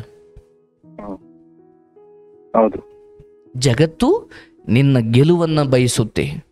ನೀನು ಗೆಲ್ಲಿಲ್ವಾ, ನೀನು ಯಾರೂ ಅಲ್ಲ, ನೀನು ಅವ್ರಿಗೆ ಬೇಕಿಲ್ಲ ಸರ್. ಇವತ್ತು ಯಾವುದು ವೀಕೆಂಡ್ ವಿತ್ ರಮೇಶ್ ಕಾರ್ಯಕ್ರಮದಲ್ಲಿ ಕೂರಿಸಿ ಕೇಳ್ತಾರೆ ಕತೆ ಅಂದರೆ ಅವ್ರೇನು ಸೋತಿರೋರ? ಇಲ್ಲ, ಗೆದ್ದಿರೋರು. ಆ ಗೆದ್ದಿರೋ ಕಾರಣಕ್ಕೆ ಅವ್ರನ್ನ ಅಲ್ಲಿಗೆ ತಂದು ಕೂರಿಸಿರೋದು. ಸೋತಿದ್ರೆ ಅವ್ರನ್ನ ಯಾಕೆ ಅಲ್ಲಿ ಕರೆಸ್ತಾ ಇದ್ರು? ಹೌದು ಸರ್. ನಮಗೆ ಸನ್ಮಾನ ಅಥವಾ ನಮಗೆ ಮನ್ನಣೆ ಸಿಗೋದೇ ನಾವು ಗೆದ್ದಾಗ. ಸೋತಾಗ ಯಾರು ಬರಲ್ಲ. ದಯವಿಟ್ಟು ಕುಗ್ಗಬೇಡಿ. ಅಫ್ಕೋರ್ಸ್ ಚಿಕ್ಕ ಪುಟ್ಟ 2 ಪ್ರಯತ್ನಗಳು ವಿಫಲವಾಗಿರ್ಬೋದು, ಫೇಲ್ ಆಗಿರ್ಬೋದು. I am sure, I am with you. ನಾನು ಹೇಳ್ತೀನಿ, ಹೆಂಡತಿ ಈ ಸಮಯದಲ್ಲಿ ನಿಮ್ಮ ಕಷ್ಟವನ್ನು ಅರ್ಥ ಮಾಡ್ಕೊಳ್ತಿದ್ದಾರೆ, ನೀವು ಎಷ್ಟೋ ಪುಣ್ಯವಂತರು. ಯಾಕಂದರೆ ನಾನಿಲ್ಲಿ ಕತೆಗಳು ಕೇಳ್ತೀನಲ್ಲ ಸರ್, ಮದುವೆ ಆಗಬೇಕಾದ್ರೆ ಆ ಹುಡುಗನ ಲೈಫ್ ಚೆನ್ನಾಗಿತ್ತು, ಇನ್ಕಮ್ ಚೆನ್ನಾಗಿತ್ತು, ಬಿಸ್ನೆಸ್ ಚೆನ್ನಾಗಿತ್ತು, ಏನೋ ಹಣೆ ಬರಕ್ಕಿಟ್ಟು ಮದುವೆ ಆದ 2 ತಿಂಗಳಿಗೂ 3 ತಿಂಗಳಿಗೂ ಏನೋ ಸ್ವಲ್ಪ ವ್ಯತ್ಯಾಸ ಆಯಿತು. ಆ ಕಾರಣಕ್ಕೆ ಬಿಟ್ಟು ಹೋದವ್ರು ನೋಡಿದ್ದೀನಿ. ಹೌದು ಸರ್, ನಿಮ್ ಪ್ರೋಗ್ರಾಮ್ ನಾನು ತುಂಬಾ ಕೇಳಿದೀನಿ ಸರ್. ಮದುವೆ ವಾರಕ್ಕೆ ಬಿಟ್ಟು ಹೋದವ್ರು ಎಲ್ಲ ತುಂಬಾ ಕೇಳ್ಬಿಟ್ಟಿದೀನಿ ಸರ್. ಹೆಚ್ಚಿಗೊಮ್ಮೆ ನಿಮ್ ಪ್ರೋಗ್ರಾಮ್ ನೋಡಿರೋದ್ರಿಂದಾನೇ ಹೆಚ್ಚಿಗೊಮ್ಮೆ ನಾನು ಇದುವರೆಗಾಗೂ ಇಷ್ಟೊಂದು ಪಾಸಿಟಿವ್ ಆಗಿದ್ದೀನಿ ಅಂತ ನಾನು ಅನ್ಕೊಂಡಿದ್ದೀನಿ ಸರ್. ಇರಲಿ ಸರ್, ಪಾಪ ಅಂದರೆ ಹೊರಗಿನವರಿಂದ ಕಲ್ಲು ಬಿದ್ದಾಗ ಅಪ್ಪ ನೋಡಪ್ಪ ಹೊಡೆದ್ಬಿಟ್ರು ಅಂತ ಹೇಳ್ಬೋದು. ಆ ಮನೆಯವರೇ ಹೊಡೆದಾಗ ನಾನು ಯಾರಿಗೆ ತೋರಿಸ್ಲಿ? ಹೌದು ಸರ್. ಅಂಥ ಪರಿಸ್ಥಿತಿಯಲ್ಲಿ ಅದೊಂಥರ ವಿಷವನ್ನು ಕುಡಿದು ಅರಗಿಸಿಕೊಂಡ ವಿಷಕಂಠನ ಹಾಗೆ ಬದುಕಬೇಕಾದ ಅನಿವಾರ್ಯತೆ. ಹೊರಗಡೆ ಹೇಳ್ಕೊಂಡ್ರೆ ಅಪ್ಪ ಅಮ್ಮನ ಬಗ್ಗೆ ಅಥವಾ ಅಪ್ಪ ತಮ್ಮ ಇವ್ರ ಬಗ್ಗೆ ಕೆಟ್ಟ ಅಭಿಪ್ರಾಯ ತಿಳ್ಕೊಂಡ್ಬಿಡ್ತಾರೆ. ಯಾಕಂದ್ರೆ ತಿಳ್ಕೊಳ್ಳೋರ್ಗೇನು. ಬಟ್ ಇಲ್ಲಿ ನೀವು ಮನ್ಸ್ಬಿಚ್ಚು ಮಾತಾಡಿದ್ದೀರಾ, ತೊಂದರೆ ಇಲ್ಲ. ಬಟ್ ಇದೇ ವಿಚಾರವನ್ನು ಯಾರೋ ಗೊತ್ತಿರೋರ ಹತ್ರ ಹೇಳಿದ್ರೆ, ಓ ಇವ್ರಪ್ಪ ಬಹಳ ಕೆಟ್ಟವನ್ ಕಣಪ್ಪ, ಇವನ್ ಅವ್ರಪ್ಪ ಸರಿ ಇಲ್ಲ ಅಥವಾ ಅವನ ತಮ್ಮನೂ ಸರಿ ಇಲ್ಲ, ಮನೆತನದ ಬಗ್ಗೆ ಕೆಟ್ಟ ಅಭಿಪ್ರಾಯಗಳು ಶುರುವಾಗ್ತವೆ. ಯೋಚನೆ ಮಾಡಬೇಡಿ, ಪ್ರಯತ್ನ ಮಾಡಿ, ಕಾಂಟ್ಯಾಕ್ಟ್ ಇಂಪ್ರೂವ್ ಮಾಡ್ಕೊಳ್ಳಿ. ಸರಿ, ಇವತ್ತಿನ ಬಿಸ್ನೆಸ್ ಮೈಂಡ್ ಸೆಟ್ ಹೇಗಿದೆ ಅಂದರೆ, ನಾನು ಆಧ್ಯಾತ್ಮಿಕ ವ್ಯಕ್ತಿಯಾಗಿ ನನಗೆ ಅದ್ರ ಬಗ್ಗೆ ಒಂದು ಅರಿವಂತೂ ಇದೆ. ಬಟ್ ನಾವು ಬಿಸ್ನೆಸ್ ಅಂತ ಹೋಗದೇ ಇರಬಹುದು. ಬಟ್ ಅಂಥವ್ರು ನೋಡಿದ್ದೀನಿ. ಕಾಂಟ್ಯಾಕ್ಟ್ ಅನ್ನೋದು ಬಹಳ ಮುಖ್ಯವಾಗುತ್ತೆ. ಹೌದು. ಯಾಕಂದರೆ ಇಲ್ಲೊಂದು ಕೆಲಸ ಹೋದರೂ ನನಗಿರೋ 100 ಕಾಂಟ್ಯಾಕ್ಟಲ್ಲಿ ಯಾರೋ ಒಬ್ಬ ನನ್ನ ಕೈ ಹಿಡಿತಾನೆ. ಹಾಗಾಗಿ ನಾವೊಂಥರ ಏನು ಒಂದೇ ಕಡೆ ಇರುವ ಒಂದು ಕ್ಯಾರೆಕ್ಟರಾಗಿ ಉಳ್ಕೊಂಡ್ರೆ ಅದು ನಮ್ಮಂಥವ್ರಿಗೆ ಆಧ್ಯಾತ್ಮಿಕತೆ ಸನ್ಯಾಸಿ ಅಂತ ಇರೋವ್ರಿಗೆ ಓಕೆ. ಯಾಕಂದ್ರೆ ಅವ್ರಿಗೇನು ಬೇಕಿಲ್ಲ, ಅವ್ರಿಗೆ ಯಾವ ಲಾಭನೂ ಬೇಕಿಲ್ಲ, ಅವ್ರದ್ದೇ ಬೇರೆ ಪ್ರಪಂಚ. ಬಟ್ ವ್ಯವಹಾರ ಅಂತ ಇರೋರಿಗೆ ಇಲ್ಲ, ನಾನು ಒಬ್ಬನೇ ಇರ್ತೀನಿ, ನಾನು ಒಬ್ಬನೇ ಮಾಡ್ಕೊಳ್ತೀನಿ, ಇಲ್ಲ, ಹಂಗಾಗಲ್ಲ. ನೀವು ಸೋತಿರೋನ್ ಜೊತೆನೂ ಪಾರ್ಟಿ ಮಾಡಬೇಕು, ಗೆದ್ದಿರೋನ್ ಜೊತೆನೂ ಪಾರ್ಟಿ ಮಾಡಬೇಕು. ಯಾಕಂದ್ರೆ ಸೋತಿರೋನ್ ಹಂಗೆ ಇರ್ತಾನೆ ಅಂತ ಏನಿಲ್ಲ, ಅಥವಾ ಗೆದ್ದಿರೋನ್ ಹಂಗೆ ಇರ್ತಾನೆ ಅಂತಲೂ ಏನಿಲ್ಲ. ಹಾಗಾಗಿ ಈ ಸ್ವಲ್ಪ ಈ ಕಷ್ಟದ ಪರಿಸ್ಥಿತಿಯಲ್ಲಿ ಮನಸ್ಸನ್ನು ಸ್ಥಿಮಿತದಲ್ಲಿಟ್ಕೊಳ್ಳಿ. ಫೈನ್, 3 ಹೊತ್ತು ಊಟ ಇದೆ, ಇರೋಕ್ಕೆ ಜಾಗ ಇದೆ, ಒಳ್ಳೆ ಜೀವನ ಸಂಗಾತಿ ಸಿಕ್ಕಿದ್ದಾರೆ, ಆ್ಯಂಡ್ ನನಗೆ ಶಕ್ತಿ ಇದೆ. ಇವತ್ತಲ್ಲ ನಾಳೆ ನಾನು ಗೆಲ್ತೀನಿ. ನನಗೆ ವಿದ್ಯೆ ಗೊತ್ತಿಲ್ಲದೆ ನಾನು ಟ್ರೈ ಮಾಡ್ತಿಲ್ಲ, ವಿದ್ಯೆ ಗೊತ್ತಿದೆ, ಎಲ್ಲೋ ಒಂದು ಕಡೆ ಕ್ಲಿಕ್ ಆಗ್ತೀನಿ. ಅದಕ್ಕೆ ಮುಂಚೆ ಯಾವುದೋ ಒಂದು ಕೆಲಸ, ಅದೇನು ತಿಂಗಳಿಗೆ 1 ಲಕ್ಷ ದುಡಿತಾ ಇದ್ದೆ ಈ ಮುಂಚೆ, ಈಗ ತಿಂಗಳಿಗೆ 15,000 ದುಡಿದ್ರೂ ಪರವಾಗಿಲ್ಲ. ಯಾಕಂದರೆ ಆ 15,000ನೂ ಕೂಡ ಹಣವೇ ಹೌದು, ಮತ್ತು ಅದೂ ಕೂಡ ಒಂದು ಸಮಯದಲ್ಲಿ ಉಪಯೋಗಕ್ಕೆ ಬಂದೇ ಬರುತ್ತೆ. ವ್ಯರ್ಥ ಮಾಡಬೇಡಿ, ಸಮಯ ವ್ಯರ್ಥ ಮಾಡಬೇಡಿ, ಆ್ಯಂಡ್ ದುಃಖ ಪಡ್ತಾ ಕೂರಬೇಡಿ. ಇದೇ ತಂದೆ ನಿಮ್ಮನ್ನು ಪ್ರೀತಿಯಿಂದ ಬಾಚಿ ಅಪ್ಪಿಕೊಂಡು ಪ್ರೀತಿಸಬೇಕು. ಹಾಗೆ ಬೆಳಿಬೇಕಂದ್ರೆ ಅಪ್ಪನ ಈ ತಿರಸ್ಕಾರವನ್ನು ನೀವು ದ್ವೇಷ ಅಂತ ತಗೊಳ್ಬಾರ್ದು. ಅದು ಜಗತ್ತಿನ ನಿಯಮ. ಅದು ನಮ್ಮಿಂದ ಏನು ಉಪಯೋಗ ಇಲ್ಲ ಅಂದರೆ ಸಹಜ. ಈಗ ತೊಟ್ಲಲ್ಲಿರೋ ಮಗು ಹೋಗಿ ಹೊರಗಡೆ ಸಂಬಳ ತರಲಿ ಅಂತ ಯಾರೂ ಬಯಸಲ್ಲ. ಅಥವಾ ಮೂಲೆಯಲ್ಲಿ ಕೂತಿರೋ ವಯಸ್ಸಾದ ಮುದುಕ ಹೋಗಿ ಹೊರಗಡೆ ದುಡ್ಕೊಂಬರ್ಲಿ ಅಂತ ಯಾರೂ ಬಯಸಲ್ಲ. ಬಟ್ ಒಂದು ಏಜಲ್ಲಿ ಮನೇಲಿ ಕೂತ್ಕೊಂಡ್ಬಿಟ್ಟಾಗ ಅದು ಎಂಥ ಪ್ರೀತಿ ಮಾಡೋ ತಂದೆ ತಾಯಿಗೂ ಅದು ದೊಡ್ಡ ದುಃಖ ಸರ್. ಅದು ಹೌದಲ್ಲ? ಧೈರ್ಯವಾಗಿರಿ, ನಿಮ್ಮ ಪ್ರಯತ್ನ ನೀವು ಮುಂದುವರಿಸಿ. ನಾನು ನಿಮಗೆ ಭರವಸೆ ಕೊಡ್ತೀನಿ, ನೀವು ಏನು ಬಯಸಿದ್ದೀರೋ ಆ ಕೆಲಸ ಅತಿ ಶೀಘ್ರದಲ್ಲಿ ಸಿಗುತ್ತೆ. ಆದರೆ 4 ಅಥವಾ 3 ಆ 4 ತಿಂಗಳ ಒಳಗಡೆ ಒಂದು ಸಮಯ ನೀವು ಫ್ರೀ ಇರ್ತೀರ. ಐ ಮೀನ್ ಒಂದು ತರಬೇತಿ, ಒಂದು ಅದಕ್ಕೆ ಪ್ರಿಪ್ರೇಷನ್ ಬೇಕು, ಅಥವಾ ಬೇರೆ ಯಾವುದೋ ಒಂದು ಚಿಕ್ಕ ಕೆಲಸ ಮಾಡ್ತೀರಾ, ಅಥವಾ ನಾನು ಕೆಲಸ ಹುಡುಕ್ತಾ ಇದ್ದೀನಿ, ನೀವು ಯಾರು ಅದನ್ನು ಅಪಾರ್ಥ ಮಾಡ್ಕೊಳ್ಬೇಡಿ, ಕೆಲಸ ಇಲ್ದವನು ಅಂತ ಅಂದ್ಕೊಳ್ಬೇಡಿ. ನನಗೆ ಕೆಲಸ ಸಿಕ್ಕೇ ಸಿಗುತ್ತೆ ಅಂತ ಮನೆಯವರನ್ನು ವಿಶ್ವಾಸಕ್ಕೆ ತಗೊಳ್ತೀರಾ. ಕನ್ವಿನ್ಸ್ ಮಾಡೋ ಜವಾಬ್ದಾರಿ ನಂದು. ಯಾಕಂದರೆ ಅದು ನಾನು ಮನೆಯವರಿಗೆ ಅಷ್ಟೇ ಕನ್ವಿನ್ಸ್ ಮಾಡಬೇಕು, ಹೊರಗಡೆಯವ್ರಿಗೆ ಏನಲ್ಲ. ಯಾಕಂದರೆ ನಿಮ್ಮ ಮನಸ್ಸಲ್ಲಿ ನೀವೇನು ಬಿಡು ಅಪ್ಪ ತಂದಾಗ್ತಾನೆ, ನಾನು ಉಣ್ಕೊಂಡಿರೋಣ ಅನ್ನೋ ಬೇಜವಾಬ್ದಾರಿತನ ಏನಿಲ್ಲ. ಬಟ್ ಕೆಲ್ಸಕ್ಕೆ ಹೋಗದೆ ಇರೋದನ್ನು ನೋಡಿ ಹೊರಗಿನವ್ರಿಗೆ, ಅಪ್ಪಂಗೆ, ಅವ್ರಿಗೆಲ್ಲ ಹಂಗೆ ಕಾಣಿಸ್ಬಿಡುತ್ತದು. ಅಂದ್ರೆ ನಿಮ್ಮ ಮನಸ್ಸಲ್ಲಿರೋ ಉದ್ದೇಶ ಅವ್ರಿಗೆ ಅರ್ಥ ಆಗದೆ ಹೋದಾಗ ಅವ್ರಿಗೇನು ಬೇಕೋ, ಅವ್ರಿಗೇನು ಕಾಣಿಸ್ತಾ ಇದೆಯೋ, ಅವ್ರ ಬುದ್ಧಿ ಎಷ್ಟಿದೆಯೋ ಅವ್ರು ಅದನ್ನು ತಿಳ್ಕೊಳ್ತಾ ಹೋಗ್ಕೊಳ್ತಾರೆ. ಅವಾಗ ಏನಾಗುತ್ತೆ, ಅದು ಕಮ್ಯುನಿಕೇಶನ್ ಗ್ಯಾಪ್ ಬೆಳೆಯುತ್ತೆ. ನೋಡಿಯಪ್ಪ, ನಾನು ಇವತ್ತು ಇಲ್ಲಿಗೆ ಅಪ್ಲೈ ಮಾಡಿದ್ದೀನಿ, ನೋಡಿಯಪ್ಪ ಇವತ್ತು ಇವರು ಫ್ರೆಂಡ್ ಹತ್ರ ನೀವು ಒಂಚೂರು ಮಾತಾಡಿ. ಅಂದರೆ ನಮ್ಮ ಒಳಗಿರುವ ಉದ್ದೇಶಗಳು ಹೊರಗಡೆ ಅಥವಾ ನಮ್ಮವ್ರಿಗೆ ತಿಳಿಸುವ ಅವಶ್ಯಕತೆ ಅಂತೂ ಖಂಡಿತ, ಊರಿಗೆಲ್ಲ ತಿಳಿಸೋ ಅವಶ್ಯಕತೆ ಇಲ್ಲ. ಬಟ್ ನಮ್ಮ ಜೊತೆ ಇರೋರಿಗೆ ತಿಳಿಸೋ ಅವಶ್ಯಕತೆ ಇರುತ್ತೆ. ಯಾಕಂದರೆ ನಾವು ಟ್ರೈ ಮಾಡ್ತಿದ್ದೀವಿ ಅಂತ ಅವ್ರಿಗೆ ಗೊತ್ತೇ ಇಲ್ಲ ಅಂದಾಗ ನಾವು ಅವರಿಗೆ ನಿಷ್ಕ್ರಿಯರಾಗಿ ಕೂತಿದ್ದೀವಿ ಅನ್ನೋ ಥರ ಕಾಣ್ತೀವಿ. ಈಗ ತಪಸ್ಸು ಮಾಡ್ತಿರೋ ಒಬ್ಬ ಸನ್ಯಾಸಿ, ಆ ತಪಸ್ಸು ಸನ್ಯಾಸಿ ಇದು ಯಾವುದೂ ಗೊತ್ತಿಲ್ದಿರೋನ್ಗೆ ಇವನು ಯಾವನು ಮರದ ಕೆಳಗಡೆ ಸುಮ್ಮನೆ ಕೂತಾನೆ ಅಂದ್ಕೊಳ್ತಾನೆ. ಬಟ್ ಅದ್ರ ಬಗ್ಗೆ ಗೊತ್ತಿರೋನು ಅದನ್ನು ತಪಸ್ಸು ಅಂತ ತಿಳ್ಕೊಳ್ತಾನೆ. ಹಾಗಾಗಿ ನೀವು ಮಾಡ್ತಿರೋ ಪ್ರಯತ್ನ ಅವ್ರಿಗೆ ಗೊತ್ತಿಲ್ಲದೆ ಇರ್ಬೋದು, ಅಥವಾ ಅವ್ರಿಗೆ ಅದು ಅರ್ಥ ಆಗದೆ ಇರ್ಬೋದು, ಅಥವಾ ಅವ್ರಿಗೆ ಅದು ತಲುಪಿಲ್ಲದೆ ಇರ್ಬೋದು. ಆ ಕಾರಣಕ್ಕೇನೋ ಅವ್ರದ್ದೇನೋ ಒಂದು ಅಭಿಪ್ರಾಯ, ಒಪಿನಿಯನ್ ಫಾರ್ಮ್ ಮಾಡ್ಕೊಂಡಿದ್ದಾರೆ. ಸೊ ಹಾಗಾಗಿ ನೀವು ಅದನ್ನು ಇತ್ಯರ್ಥ ಮಾಡಿ ನೀವೇ ಸರಿ ಮಾಡಬೇಕು. ನೀವು ಅದನ್ನು ಮುನ್ಸ್ಕೊಂಡು ನೀವು ಅಯ್ಯೋ ನನ್ನ ಹಣೆ ಬರ ಹಿಂಗಾಯ್ತಲ್ಲಪ್ಪ, ಏನೂ ಇಲ್ಲ ಸರ್. ಧೈರ್ಯವಾಗಿರಿ. ನಿಮ್ಮ ಹೆಂಡತಿ, ನಿಮ್ಮ ತಮ್ಮ, ನಿಮ್ಮ ಅಪ್ಪ ಇವರೆಲ್ಲರನ್ನು ವಿಶ್ವಾಸಕ್ಕೆ ತಗೊಳ್ಳೋ ಸಮಯ ಬರುತ್ತೆ. ಸ್ವಲ್ಪ ಏನೂ ಮಾತಾಡಬೇಡಿ. ಯಾಕಂದರೆ ಈ ಸಮಯದಲ್ಲಿ ನೀವೊಂದು ಮಾತಾಡೋದು, ಅವರೊಂದು ಮಾತಾಡೋದು ಬೇಡ. ಹೊರಗಡೆ ಹೋಗಿ, ಕೆಲಸ ಇಲ್ಲದೆ ಹೋದ್ರೂ ಹೊರಗಡೆ ಹೋಗಿ, ಯಾರನ್ನು ಭೇಟಿಯಾಗಿ ಕಷ್ಟ ಹೇಳ್ಕೊಳ್ಳಿ. ಎಲ್ಲ ಒಂದು ಕಡೆ ಯಾರೋ ಕೈ ಹಿಡಿತಾರೆ. ನಿಮ್ಗೆ ಒಳ್ಳೇದಾಗ್ಲಿ ಸರ್. ಸಿಕ್ಕಾದ್ಮೇಲೆ ನೀವೇ ಫೋನ್ ಮಾಡ್ತೀರಾ, ಖಂಡಿತ ನಿಮ್ಗೆ ಫೋನ್ ಮಾಡ್ತೀನಿ ಸರ್. ಫೋನ್ ಮಾಡದೆ ಹೋದ್ರೂ ತೊಂದರೆ ಇಲ್ಲ, ನಿಮಗೆ ಸಿಕ್ಕೇ ಸಿಗುತ್ತೆ. ಖಂಡಿತ ಭಗವಂತ ನಿಮ್ಮನ್ನು ಕೈ ಬಿಡೋದಿಲ್ಲ. ನೀವು ಅಂದ್ಕೊಂಡ್ರ ಕೆಲಸವೇ ನಿಮಗೆ ಸಿಗುತ್ತೆ. ಪ್ರಯತ್ನ ಮುಂದುವರಿಸಿ, ಶ್ರಮ ಮುಂದುವರಿಸಿ. ಪ್ರಾರ್ಥನೆ ಕರ್ತವ್ಯ. ಭಗವಂತನಲ್ಲಿ ನಂಬಿಕೆ ಇಡಬೇಕು, ಪ್ರಾರ್ಥಿಸಬೇಕು, ಮತ್ತೆ ನಂಬಿ ಕರ್ತವ್ಯವನ್ನ ಪ್ರಯತ್ನ ಪಡುವುದನ್ನು ಮುಂದುವರಿಸಬೇಕು. ಪ್ರಾರ್ಥನೆ ಮತ್ತು ಪ್ರಯತ್ನ ಇವೆರಡೂ ಸೇರಿದಾಗ ಅದ್ಭುತಗಳು ನಡೀತವೆ. ಅರ್ಥ ಆಯ್ತಲ್ಲ? ನಾನು ನಿಮಗೋಸ್ಕರ ಪ್ರಾರ್ಥಿಸ್ತೀನಿ. ಭಗವಂತ ನಿಮ್ಮ ಇಚ್ಛೆಗಳನ್ನು ಈಡೇರಿಸಲಿ. ತಂದೆ ತಾಯಿಯ ಕುರಿತು ನಿಮಗಿರೋ ಸದ್ಭಾವನೆ ಬಹಳ ಶ್ರೇಷ್ಠವಾದದ್ದು. ತಾಯಿ ಬಗ್ಗೆನೂ ಹೇಳಬೇಕಾದ್ರೂ ಭಾವುಕರಾದ್ರಿ, ತಂದೆ ಬಗ್ಗೆನೂ, ತಂದೆ ಮಾತಾಡ್ತಿಲ್ಲ ಅನ್ನೋದನ್ನು ಹೇಳಬೇಕಾದ್ರೂ ನಿಮ್ಮ ಮಾತಿನಲ್ಲಿ ತಂದೆಯ ಬಗ್ಗೆ ಒಂದು ಅತಿಶ್ರೇಷ್ಠ ಸೌಜನ್ಯ ಇತ್ತು. ಏನೋ ಈ ಸ್ವಲ್ಪ ಸಮಯದಲ್ಲಿ ಗೊಂದಲ ಆಗಿರ್ಬೋದು, ಮೌನವಾಗಿ ಅವ್ರಿಗೆ ಕಾಲವೇ ಎಲ್ಲವನ್ನು ತಿಳಿಸ್ಕೊಡುತ್ತೆ. ನೀವು ಹೇಳೋದಕ್ಕಿಂತ ಕಾಲವೇ ಉತ್ತರ ಕೊಟ್ಟರೆ ಅದು ಶಾಶ್ವತವಾಗಿ ಅವರಲ್ಲಿ ನೆಲೆ ನಿಲ್ಲುತ್ತೆ. ಸರ್ ನಮ್ ತಂದೆ ಹೆಂಗೆ ಅಂದ್ರೆ, ನಾನು ಎಲ್ಲರೂ ಆಚೆಗಡೆ ಹೋದ್ರೆ ದಿನಕ್ಕೆ 3 ಸಲ ಫೋನ್ ಮಾಡ್ತಾರೆ ಸರ್. ಬಟ್ ಆದ್ರೆ ಮನೆ ಹತ್ರ ಇದ್ದಾಗ ಸ್ವಲ್ಪ ಅದೇ ಸಿಟ್ ಮಾಡ್ಕೊಂತಾರೆ. ಆತರ ಇದೆ ಸರ್ ನಮ್ ತಂದೆ. ಬೆಳಿಗ್ಗೆ ತಿಂಡಿಗಿನ್ನ ಮುಂಚೆ ಒಂದ್ಸಲಿ ಫೋನ್ ಮಾಡ್ತಾರೆ. ನಾನು ಏನಾರು ಕೆಲ್ಸದ ಮೇಲೆ ಆಚೆಗಡೆ ಹೋದಾಗ 3-4 ಸಲ ಫೋನ್ ಮಾಡ್ತಾರೆ, ಎಲ್ಲಿದ್ಯಾ, ಏನ್ ಮಾಡ್ತಾ ಇದೀಯಾ ಅಂತಾನ. ಬಟ್ ಮನೆಯಲ್ಲಿದ್ದಾಗ ಸಿಟ್ಕೊಂತಾರೆ ಸರ್. ಆಕ್ಚುಲಿ ನಮ್ ಬಿಸ್ನೆಸ್ ಅಂದ್ರೆ ಲಾಸ್ ಆಗೋದಕ್ಕೆ ನಮ್ ತಂದೆನೆ ಸರ್ ಇದು ಕಾರಣ. ನಮ್ ತಂದೆ ಯಾರೋ ಒಬ್ರು ಫ್ರೆಂಡ್ ಅಂತ ಹೇಳಿ ಕರ್ಕೊಂಬಂದ್ರು.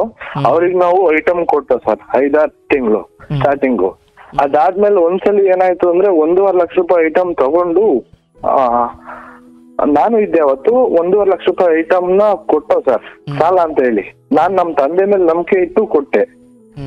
ಬಟ್ ಅದೇನಾಯ್ತು, ಆ ವ್ಯಕ್ತಿ ಅವತ್ತು ಐಟಮ್ ತಗೊಂಡ್ ಹೋದವರು ಮತ್ತೆ ರಿಟರ್ನ್ ನಮಗ್ ಸಿಗ್ಲೇ ಇಲ್ಲ ಸರ್. ತಿರ್ಗಾ ನಾನು ಬೇರೆಯವ್ರ ಹತ್ರ ಸಾಲ ಮಾಡಿ ಜಾಸ್ತಿ ರೇಟಿಗೆ ಮೆಟೀರಿಯಲ್ ತಗೊಂಬಂದು ಹೆಂಗೋ ಮ್ಯಾನೇಜ್ ಮಾಡ್ಕೊಂಡು ಒಂದ್ 5-6 ತಿಂಗಳ ಒಳಗಡೆ ಮತ್ತೆ ನಾರ್ಮಲ್ ಸ್ಥಿತಿಗೆ ಬರೋ ತರ ಮಾಡ್ಕೊಂಡೆ ಸರ್. ನಮ್ ತಂದೆ ಆಮೇಲೆ ನಾವು ಕುಂಡಿಸ್ಕೊಂಡೆಲ್ಲ ಕೇಳಾದ್ಮೇಲೆ ನನಗೂ ಅವ್ರು ಯಾವ ಊರು ಅಂತ ಗೊತ್ತಿಲ್ಲ, ಮುಖ ಪರಿಚಯ ಇತ್ತು ಅಷ್ಟೇ. ನನ್ನ ಹತ್ರ ಚೆನ್ನಾಗಿ ಮಾತಾಡ್ತಾ ಇದ್ರು. ಹಂಗಾಗ್ಬಿಟ್ಟು ನಾನು ಅಂದ್ರೆ ಸ್ಟಾರ್ಟಿಂಗ್ ಒಂದ್ 5-6 ತಿಂಗಳು ಅವ್ರಿಗೆ ಐಟಮ್ಸ್ ಕೊಟ್ಟೋ ಸರ್. ಅವ್ರೇನು ಅಂತಂದ್ರೆ ಅರ್ಧ ಕ್ಯಾಶ್ ಕೊಡೋರು, ಅರ್ಧ ಸಾಲ ನಿಲ್ಸೋರು. ಸೊ ನಮ್ಮ ಮೇಲೆ ಅವ್ರ ಮೇಲೆ ನಂಬಿಕೆ ಹುಟ್ಟಿಸ್ಕೊಂಡ್ರು ನಮ್ ತಂದೆ ಮುಖಾಂತರ. ಅವನಿಗೆ ಏನಾಯ್ತು ಅಂದ್ರೆ 1.5 ಲಕ್ಷ ರೂಪಾಯಿ ಐಟಮ್ ತಗೊಂಡು ಹೋದವರು ಪತ್ತೇನೆ ಇಲ್ಲ ಸರ್. ಆ ವ್ಯಕ್ತಿ ಸಿಗ್ತಾನೆ ಇಲ್ಲ. ಆ ತರ ಆಗೋಗ್ಬಿಡ್ತು ಸರ್. ಆಮೇಲೆ ನಮ್ ತಂದೆಯವ್ರನ್ನ ಕೇಳಿದಕ್ಕೆ ಹಿಂಗೆ ನಮ್ಮಂಗೆ ಎಲ್ಲ ಇರ್ತಾರಪ್ಪ ಅಂತ ಹೇಳಿ ಕೊಟ್ಟೆ. ಅದ್ ನೋಡಿದ್ರೆ ಹಿಂಗಾಯ್ತು ಅಂತ ಹೇಳಿ ಅವರು ಬೇಜಾರ್ ಮಾಡ್ಕೊಂಡ್ರು. ಈಗ ಮತ್ತೆ ನಾವೇನಾದ್ರೂ ಹೇಳಿದ್ರೆ ಇನ್ನೂ ಬೇಜಾರಾಗ್ತಾರೆ ಅಂತ ಹೇಳ್ಬಿಟ್ಟು ನಮ್ ಪಾಡಿಗೆ ನಾವು ಅಲ್ಲಿ ಇಲ್ಲಿ ಸಾಲ ತಗೊಂಬಂದು ಮಾಡಿ ಮತ್ತೆ ಒಂದ್ 5-6 ತಿಂಗಳಲ್ಲಿ ಚೆನ್ನಾಗಿ ಇಂಪ್ರೂವ್ ಮಾಡಿದ್ವು ಸರ್. ಇಷ್ಟು ಆಗಿದೆ ಸರ್. ಈಗ ಆಯ್ತು, ತಾಂಡು ಹೋದವನು ಅಥವಾ ನೀವೇನು ಕಳ್ಕೊಂಡಿದ್ದೀನಿ ನಿಂತಿದ್ದೀರಿ ಅದು ಕೂಡ ನಿಮಗೆ ಯಾವುದೋ ರೀತಿಯಲ್ಲಿ ವಾಪಸ್ ಬಂದೇ ಬರುತ್ತೆ. ನಂಬಿಕೆ ಇಟ್ಕೊಳ್ಳಿ ಸರ್. ನೀವು ಯಾರಿಂದೋ ಕದ್ದು ತಂದು ಕೊಟ್ಟಿಲ್ಲ. ಅಂಡ್ ಯಾವುದನ್ನು ಧರ್ಮವಾಗಿ ನೀವು ಕೊಟ್ಟಿದ್ದೀರೋ ಅದು ಸ್ವಲ್ಪ ತಡವಾಗಾದ್ರೂ ಬಂದೇ ಬರುತ್ತೆ. ಈ ಸತ್ಯದ ಮೇಲೆ ನಿಮಗೆ ನಂಬಿಕೆ ಇರಲಿ. ಸ್ವಲ್ಪ ಕಾಯಿಸಬಹುದು ಅಥವಾ ಅದು ಮೋಸ ಅಂತ ನಿಮಗೆ ಕಾಣಬಹುದು. ಯಾವುದೋ ಒಂದು ರೀತಿಯಲ್ಲಿ ಅವನೇ ತಂದಿಕ್ಕೋ ಪರಿಸ್ಥಿತಿ ಅವನಿಗೂ ಬರ್ಬೋದು, ಏನೋ ಬರುತ್ತೆ. ಬಟ್ ನಾನು ಹೇಳೋದು ವ್ಯವಹಾರ ಅಂದಾಗ ಕಡ್ಡಿ ತುಂಡಾದಂಗಿರಬೇಕು. ಅದು ಹೆಂಗೆ ಅಂದರೆ ನಿನ್ನ ಸ್ವಂತ ತಮ್ಮಂಗೆ ಕೊಡಬೇಕಾದ್ರೂ ಅಲ್ಲೊಂದು ಚೀಟಿಲಿ ಬರೆದು ಅಥವಾ ಅದಕ್ಕೊಂದು ಅಗ್ರಿಮೆಂಟು ಅದೆಲ್ಲ ಇದ್ರೇನೆ ಅದು ವ್ಯವಹಾರ. ಇಲ್ಲಾಂದ್ರೆ ಅದು ದಾನ, ಕಾಣಿಕೆ, ಏನೇನೋ ಬೇರೆ ಬೇರೆ ಅರ್ಥ ಬರುತ್ತೆ. ನಿಮ್ಗೆ ಅಷ್ಟು ಕಟ್ನಿಟ್ಟಾಗಿರ್ಲಿಕ್ಕೆ ಮನ್ಸು ಒಪ್ಪಲ್ಲ. ಅಯ್ಯೋ ನಮ್ಮ ಸಂಬಂಧಿಕರು ಸರ್, ಅವ್ರ ಹತ್ರ ಹೆಂಗೆ ಸರ್ ಇಷ್ಟು ಕಠಿಣವಾಗಿ ನಡ್ಕೊಳ್ಳೋದು, ಇಷ್ಟು ಮೃದು ಹೃದಯ ಇದೆಯಾ? ಇಲ್ಲ, ನೀವು ಸ್ವಂತ ಮಾಡ್ಲಿಕ್ಕೆ ಹೋಗ್ಬೇಡಿ. ಹೌದಲ್ಲ? ಈಗ ಒಬ್ಬ ಊರೊಳಗಡೆ ಸರಿನಪ್ಪ ತುಂಬ ಜನ ಚಳಿಗಾಲ ಬೋಂಡ ತಿಂತಾರೆ ಅಂದ್ಕೊಂಡು ಯಾರೋ ಒಬ್ಬ ಊರಲ್ಲಿ ಬೋಂಡ ಹಾಕದ. ಎಲ್ಲರೂ ಏನೋ ವೆಂಕಟೇಶ ಬೋಂಡ ಹಾಕಕ್ಕೆ ಶುರು ಮಾಡಿದ್ಯಲ್ಲೋ, ಎಲ್ಲೋ ಒಂದು ಕೊಡ ಇಲ್ಲಿ ಹೆಂಗ ನೋಡ್ತೀನಿ ಅಂತ ಎಲ್ಲ ಅಲ್ಲಿರೋರೆಲ್ಲ ಗೊತ್ತಿರೋರೆ, ವೆಂಕಟೇಶನ್ ಗೊತ್ತಿರೋರೆ, ಅವರೆಲ್ಲ ಬಂದು ಒಂದೊಂದು ತಿನ್ನೋಕೆ ಶುರು ಮಾಡಿದ್ರೆ ವೆಂಕಟೇಶನ್ ಬೋಂಡದ ಕಥೆ ಏನಾಗಬೇಕು? ಹೌದು ಸರ್. ಖಾಲಿ ಹುಡುತ ಅವ್ರಿಗೆ ಏನು ಹುಟ್ಟಲ್ಲ. ಹಂಗ್ ಕಟ್ನಿಟ್ಟಿದ್ರೆ ವ್ಯವಹಾರ ಮಾಡಬೇಕು, ಇಲ್ವಾ ಮಾಡಬಾರ್ದು. ಕೆಲವೊಬ್ರು ಹೃದಯ ಮೃದು. ಅಯ್ಯೋ ಅವ್ರಿಗೆ ಏನು ಹೇಳಿದ್ರೆ ಅಯ್ಯೋ ಪಾಪ ಅವರು ಬೇಜಾರು ಮಾಡ್ಕೊಳ್ತಾರೋ ಏನು, ಹಿಂಗಿರೋರು ಮಾಡೋಕೆ ಹೋಗ್ಬಾರ್ದು. ಅಥವಾ ಗೊತ್ತಿರೋರ ಹತ್ರ ವ್ಯವಹಾರ ಮಾಡೋಕೆ ಹೋಗ್ಬಾರ್ದು. ಎರಡು ನಿಯಮ. ಒಂದು, ವ್ಯವಹಾರನೇ ಮಾಡ್ಲಿಕ್ಕೆ ಹೋಗ್ಬಾರ್ದು ಅಂತ ಮೃದು ಹೃದಯದವರು. ಇಲ್ಲ, ಗೊತ್ತಿರೋರ ಹತ್ರ ವ್ಯವಹಾರ ಮಾಡೋಕೆ ಹೋಗ್ಬಾರ್ದು. ಇದನ್ನ ಬಿಟ್ಟು ನಮ್ಮ ಒಳ್ಳೆತನವನ್ನು ಫೈನ್, ನಮ್ಮ ಒಳ್ಳೆತನ ಇಟ್ಕೊಳ್ಳೋಣ, ಬಟ್ ಅದಕ್ಕೆ ಎಲ್ಲ ಬುದ್ಧಿವಂತರಾಗಿ ಅಲ್ಲಿ ಒಂದು ಬೋಲ್ಡ್ ಹಾಕಿರ್ತಾರೆ, ಏನು ಗ್ರಾಹಕರು ನಮ್ಮ ದೇವರಿದ್ದಂತೆ, ದೇವರಿಗೆ ಸಾಲ ಕೊಡುವಷ್ಟು ದೊಡ್ಡವರು ನಾವಲ್ಲ ಅಂತ. ಅಲ್ಲಿ ಮುಗ್ದೋಯ್ತು, ಏನು ಸುತ್ಕೊಂಡು ಹೊಡೆದಂಗೆ ಅದು. ಹೌದು ಸರ್. ಕೇಳೋನ್ಗೂ ಮರ್ಯಾದೆ ಇಲ್ಲ, ಕೊಡೋನ್ಗೂ ಮರ್ಯಾದೆ ಇಲ್ಲ. ಅದು ಇತ್ತೀಚೆಗೆ ಇಂಥವ್ರು ನೋಡ್ಕೊಂಡು ಉಟ್ಕೊಂಡಿದ್ದ ಅದು ಆ ಸಾಲು. ಸೊ ಬಿಸ್ನೆಸ್ ಅಂದಾಗ ಈ ಸ್ಟ್ರಿಕ್ಟ್ ಆಗಿ ಹಣಕಾಸು ತಿಪ್ಪಿಗೆ ಎಸೆದ್ರು ಇಷ್ಟೇ ಎಸ್ದೇನೋ ಲೆಕ್ಕ ಇರಬೇಕು, ಇಷ್ಟೇ ಟೀ ಕುಡ್ದೆ, ನೀನು ಸ್ವಂತ ದುಡ್ಡಲ್ಲಿ ಏನಾದ್ರು ಮಾಡ್ಕೋ, ಏನು ಖಜಾನೆಯಲ್ಲಿ ತಗೊಳ್ತಾ ಇದ್ದೀನಿ ಅಥವಾ ಆ ವ್ಯವಹಾರದ ಡಬ್ಬಿಲಿ ತಗೊಳ್ತಾ ಇದ್ದೀನಿ ಅಂದಾಗ ಇಷ್ಟು ತಗೊಂಡೆ ಇಷ್ಟು ಬಂತು, ಇದು ಯಾವುದು ಲೆಕ್ಕ ಇಲ್ಲ ಅಂದರೆ ಮಂತ್ ಎಂಡಲ್ಲಿ ಅದೇ ಸುಮ್ಮನೆ ಕ್ಯಾಲ್ಕುಲೇಟರ್ ಇಟ್ಕೊಂಡು ಕೂರ್ಬೇಕಷ್ಟೇ. ಹೌದು ಸರ್. ಅಷ್ಟೆಲ್ಲ ಒಂದು ಸ್ಟ್ರಿಕ್ಟ್ ಪರ್ಸ್ನಾಲಿಟಿ ಇದ್ದರೆ ಮಾತ್ರ ವ್ಯವಹಾರಗಳು ಸರಿ, ಇಲ್ಲಾಂದ್ರೆ ಸುಮ್ಮನೆ ಅದು ಯಾವುದೋ ಒಂದು ಕಂಪ್ನಿಲಿ ಹೋಗಿ ಕೆಲಸ ಮಾಡ್ಕೊಂಡು ಬಂದು ಮನೇಲಿ ಮಲ್ಕೊಬೇಕಷ್ಟೆ. ಹೌದು ಸರ್, ಈಗ ನಮಗೂ ಅದೇ ಗತಿ ಅಂತ ಅನ್ನಿಸ್ತಾ ಇದೆ ಸರ್. ಇಟ್ಸ್ ಓಕೆ, ಏನು ತೊಂದರೆ ಇಲ್ಲ. ಈ ಜಗತ್ತಲ್ಲಿ ಎಲ್ಲರೂ ಸ್ವಂತದ್ದೇ ಮಾಡ್ಕೊಂಡು ಬದುಕ್ತಾ ಇಲ್ಲ. ಬಟ್ ಏನಾರ ಅಂಥದ್ದೊಂದು ಅವಕಾಶ ಸಿಕ್ಕಿತ್ತು ಎಲ್ಲೋ ಒಂದು ಕಡೆ ನಾನು ಎಡುವುದೇ ಅಂತ ನಿಮ್ಗೆ ಅನಿಸಿದೆಯಲ್ವ, ಈಗ ಬೇರೆಯವ್ರ ಕೈ ಕೆಳಗಡೆ ದುಡೀರಿ, ಹಣ ಮಾಡ್ಕೊಳ್ಳಿ. ಯಾಕಂದ್ರೆ ಮುಂದೊಂದೇ ಸ್ವಂತ ಮಾಡ್ಬೇಕಂದ್ರೆ ಇನ್ವೆಸ್ಟ್ಮೆಂಟ್ ಬೇಕಲ್ಲ ಸರ್. ಹೌದು. ಏನು ಕಾಲ ಮಿಂಚೋಗಿಲ್ಲ. 73 ವರ್ಷ 63 ವರ್ಷ KFC ಶುರು ಮಾಡಿ ಇವತ್ತು ಜಗತ್ತಿನಾದ್ಯಂತ ದೊಡ್ಡ ಕಂಪ್ನಿ ಮಾಡಿದ್ದಾರೆ. ಹೌದು. ಸ್ವಂತ ಮಾಡ್ಲಿಕ್ಕೆ ವಯಸ್ಸಿನ ವಿಚಾರ ಬೇಕಿಲ್ಲ. ಇವತ್ತು ದೇವೇಗೌಡರು 92 ವಯಸ್ಸಾದ್ರೂ ರಾಜಕಾರಣ ಮಾಡ್ತಾ ಇಲ್ವಾ? ಹೌದೌದು ಸರ್. ಹಾಗೆ ನಮ್ಮ ಹತ್ರ ಇನ್ವೆಸ್ಟ್ಮೆಂಟ್ ಇದೆ, ಜ್ಞಾನ ಇದೆ, ಕೌಶಲ್ಯ ಇದೆ, ಸ್ಕಿಲ್ ಇದೆ ಅನ್ನೋದಾದ್ರೆ ಸಾಯೋ ಕಡೆಯ ಸಮಯದಲ್ಲೂ ನಾನು ಅದಕ್ಕೆ ಅಡಿಪಾಯ ಹಾಕಬಹುದು. ಬಟ್ ಆ ಇನ್ವೆಸ್ಟ್ಮೆಂಟ್ ಸ್ಕಿಲ್ ಇವನ್ನೆಲ್ಲ ಗಳಿಸ್ಕೊಳ್ಳೋಕೆ ಸ್ವಲ್ಪ ಸಮಯ ಬೇಕು. ಇಲ್ಲ ನಾನು ನಾಳೆ ಬೆಳಿಗ್ಗೆ ವರ್ಷ ಶ್ರೀಮಂತ ಆಗಬೇಕು ಅಂದ್ರೆ ಅದೇ ಹಿಂಗೆ ಮೋಸ ಹೋಗ್ತೀರ ಅಷ್ಟೆ. ಇದೆಲ್ಲ ಈ ಎಪಿಸೋಡ್ನ ಮತ್ತೆ ಬಿಡುವಾಗಿದ್ದಾಗ ಒಮ್ಮೆ ಕೇಳಿ. ನಿಮಗೆ ಇದನ್ನು ಪ್ರತಿ ಸಾರಿ ಕೇಳಿದಾಗಲೂ ನಿಮಗೆ ಪ್ರತಿ ಸಾರಿ ಹೊಸ ಹೊಸ ಸಂಗತಿಗಳು ಅರ್ಥ ಆಗುತ್ತವೆ. ಐ ಹೋಪ್ ನೀವು ಅತಿ ಶೀಘ್ರವಾಗಿ ಇದೆಲ್ಲದರಿಂದ ಹೊರ ಬರ್ತೀರಾ. ತಮ್ಮ ಅಪ್ಪ ಇವರೆಲ್ಲರ ಈ ಮನಸ್ತಾಪಗಳು ಅವು ಕೇವಲ ಮನಸ್ತಾಪವೇ ಹೊರತು ದ್ವೇಷವಲ್ಲ. ದ್ವೇಷ ಕೊಲ್ಲುವ ಯೋಚನೆ ಮಾಡುತ್ತೆ, ಮನಸ್ತಾಪ ಸ್ವಲ್ಪ ಅಂತರ ಕಾಪಾಡ್ಕೊಳ್ಳೋದಷ್ಟೇ. ದ್ವೇಷ ಮನಸ್ತಾಪ ಎರಡು ಒಂದೇ ಅಲ್ಲ. ಮನಸ್ತಾಪ ಅಂದಾಗ ನೀವು ಅಲ್ಲಿ ತಂದೆ ಎದುರುಗಡೆ ಹೋದ್ರಿ ಅಂದರೆ ತಂದೆ ಸ್ವಲ್ಪ ಬೇರೆ ಕಡೆ ಹೋಗ್ತಾರೆ. ದ್ವೇಷ ಹಂಗಲ್ಲ, ನೀವು ಅವ್ರ ಎದುರುಗಡೆ ಹೋದ್ರಿ ಅಂದ್ರೆ ಅವರು ಮಚ್ಚೋ ಕೊಡ್ಲಿ ಹಿಡ್ಕೊಂಬರ್ತಾರೆ. ದ್ವೇಷ ಕೊಲ್ಲೋಣ ಅಂತ ಹೇಳುತ್ತೆ, ಆದರೆ ಮನಸ್ತಾಪ ಹೇಳುತ್ತೆ ಬೇಡ ಸ್ವಲ್ಪ ನಾನೇ ದೂರ ಹೋಗೋಣ ಅಂತ.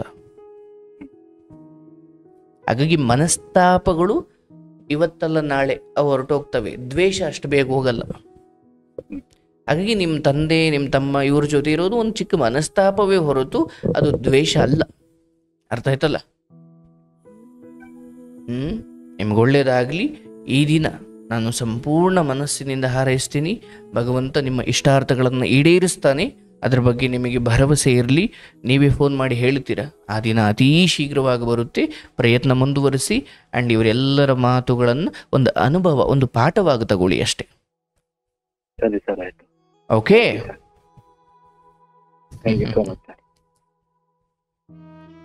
ಇನ್ನೇನಾದರೂ ಹೇಳೋದಿದೆಯಾ? ಇಲ್ಲ ಸರ್, ಅಷ್ಟೇನೆ.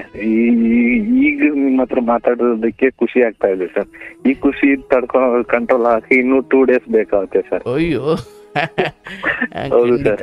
ಸರ್ ಮುಂಚೆ ಹೆಂಗೆ ಇವತ್ತು ಕರೆನ್ಸಿ ಖಾಲಿ ಆಗುತ್ತೆ ಫೋನ್ ಅಲ್ಲಿ. ಮುಂಚೆ ಸಪೋಸ್ 1 ವರ್ಷದ ಹಿಂದೆ ತಿಂಗಳಿಗೆ ಅಂದ್ರೆ ಜೋಬಲ್ 5,000 ರೂಪಾಯಿ ದುಡ್ಡು ಇರ್ತಾ ಇತ್ತು ಸರ್ ಯಾವಾಗ್ಲೂ. ಈಗ ಲೆಕ್ಕ ಹಾಕೊಂಡ್ರೆ ನಾಳೆ ಕರೆನ್ಸಿ ಖಾಲಿ ಆಗುತ್ತೆ, ಹಾಕ್ಸೋಕು ಇರಲ್ಲ, ಹಾಗಾಗಿದೆ. ತೊಂದರೆ ಇಲ್ಲ ಸರ್, ಇದೆಯಾ ನಮಗೂ ನಿಮ್ಗೂ ಎಲ್ಲಾರ್ಗು. ಬಟ್ ನಿಮ್ಮ ಹತ್ರ ಮಾತಾಡಾದ್ಮೇಲೆ ಸ್ವಲ್ಪ ಒಂಥರ ಪಾಸಿಟಿವ್ ವೈಬ್ರೇಷನ್ ಸರ್ ಖಂಡಿತ ಬರುತ್ತೆ. ನಾನು ಭರವಸೆ ಕೊಡ್ತೀನಿ, ನೀವು ಭರವಸೆ ಇಟ್ಕೊಳ್ಳಿ. ತಂದೆಯ ಆ ಸ್ವಲ್ಪ ತಿರಸ್ಕಾರ ಭಾವನೆಯನ್ನು ಅದೊಂದು ಪಾಠ ಅಷ್ಟೇ. ಅದ್ರ ಹೊರತಾಗಿ ನೀವು ಹೊರಗಡೆ ಹೋದರೆ ಅವರಿಗೆ ಕಳವಳ ಆಗುತ್ತೆ, ಎಲ್ಲೋದ್ನಪ್ಪ ಏನಾಯ್ತಪ್ಪ ಅಂತ. ಬಟ್ ಅವ್ರು ಹಂಗೆ ವರ್ತಿಸ್ದೇ ಹೋದರೆ ನಮಗೆ ಛಲ ಬರೋದಿಲ್ಲ. ಹೌದು ಹೌದಲ್ಲಪ್ಪ? ಹೌದು ಸರ್. ಅಂಗನವಾಡಿಗೆ ನಾನು ಹೋಗಲ್ಲ ಅಂತ ಅಳ್ತಾ ಇರೋ ಮಗುವಿಗೆ ತಾಯಿ ಕಡ್ಡಿ ತಗೊಂಡು ಹೊಡಿದೆ ಹೋದರೆ ಭಯ ಬರುವುದಿಲ್ಲ. ಹೋಗ್ಬೇಕಪ್ಪ ಇಲ್ಲಾಂದ್ರೆ ತಾಯಿ ಹೊಡಿತಾರೆ ಅಂತ. ಅಯ್ಯೋ ಹೋಗಲ್ಲ ಹೋಗಂದ, ಅಯ್ಯೋ ಬಾರೋ ತೊಂದರೆ ಇಲ್ಲ ಬಾರೋ ಇಬ್ರು ಮಲ್ಕೊಂಡ್ಕೊಳ್ಳೋಣ ಅಂತ ಒಳಿ ಕರ್ಕೊಂಡು ಹೋದ್ರೆ ಅವ್ನು ನಾಳೆಗೂ ಹೋಗಲ್ಲ.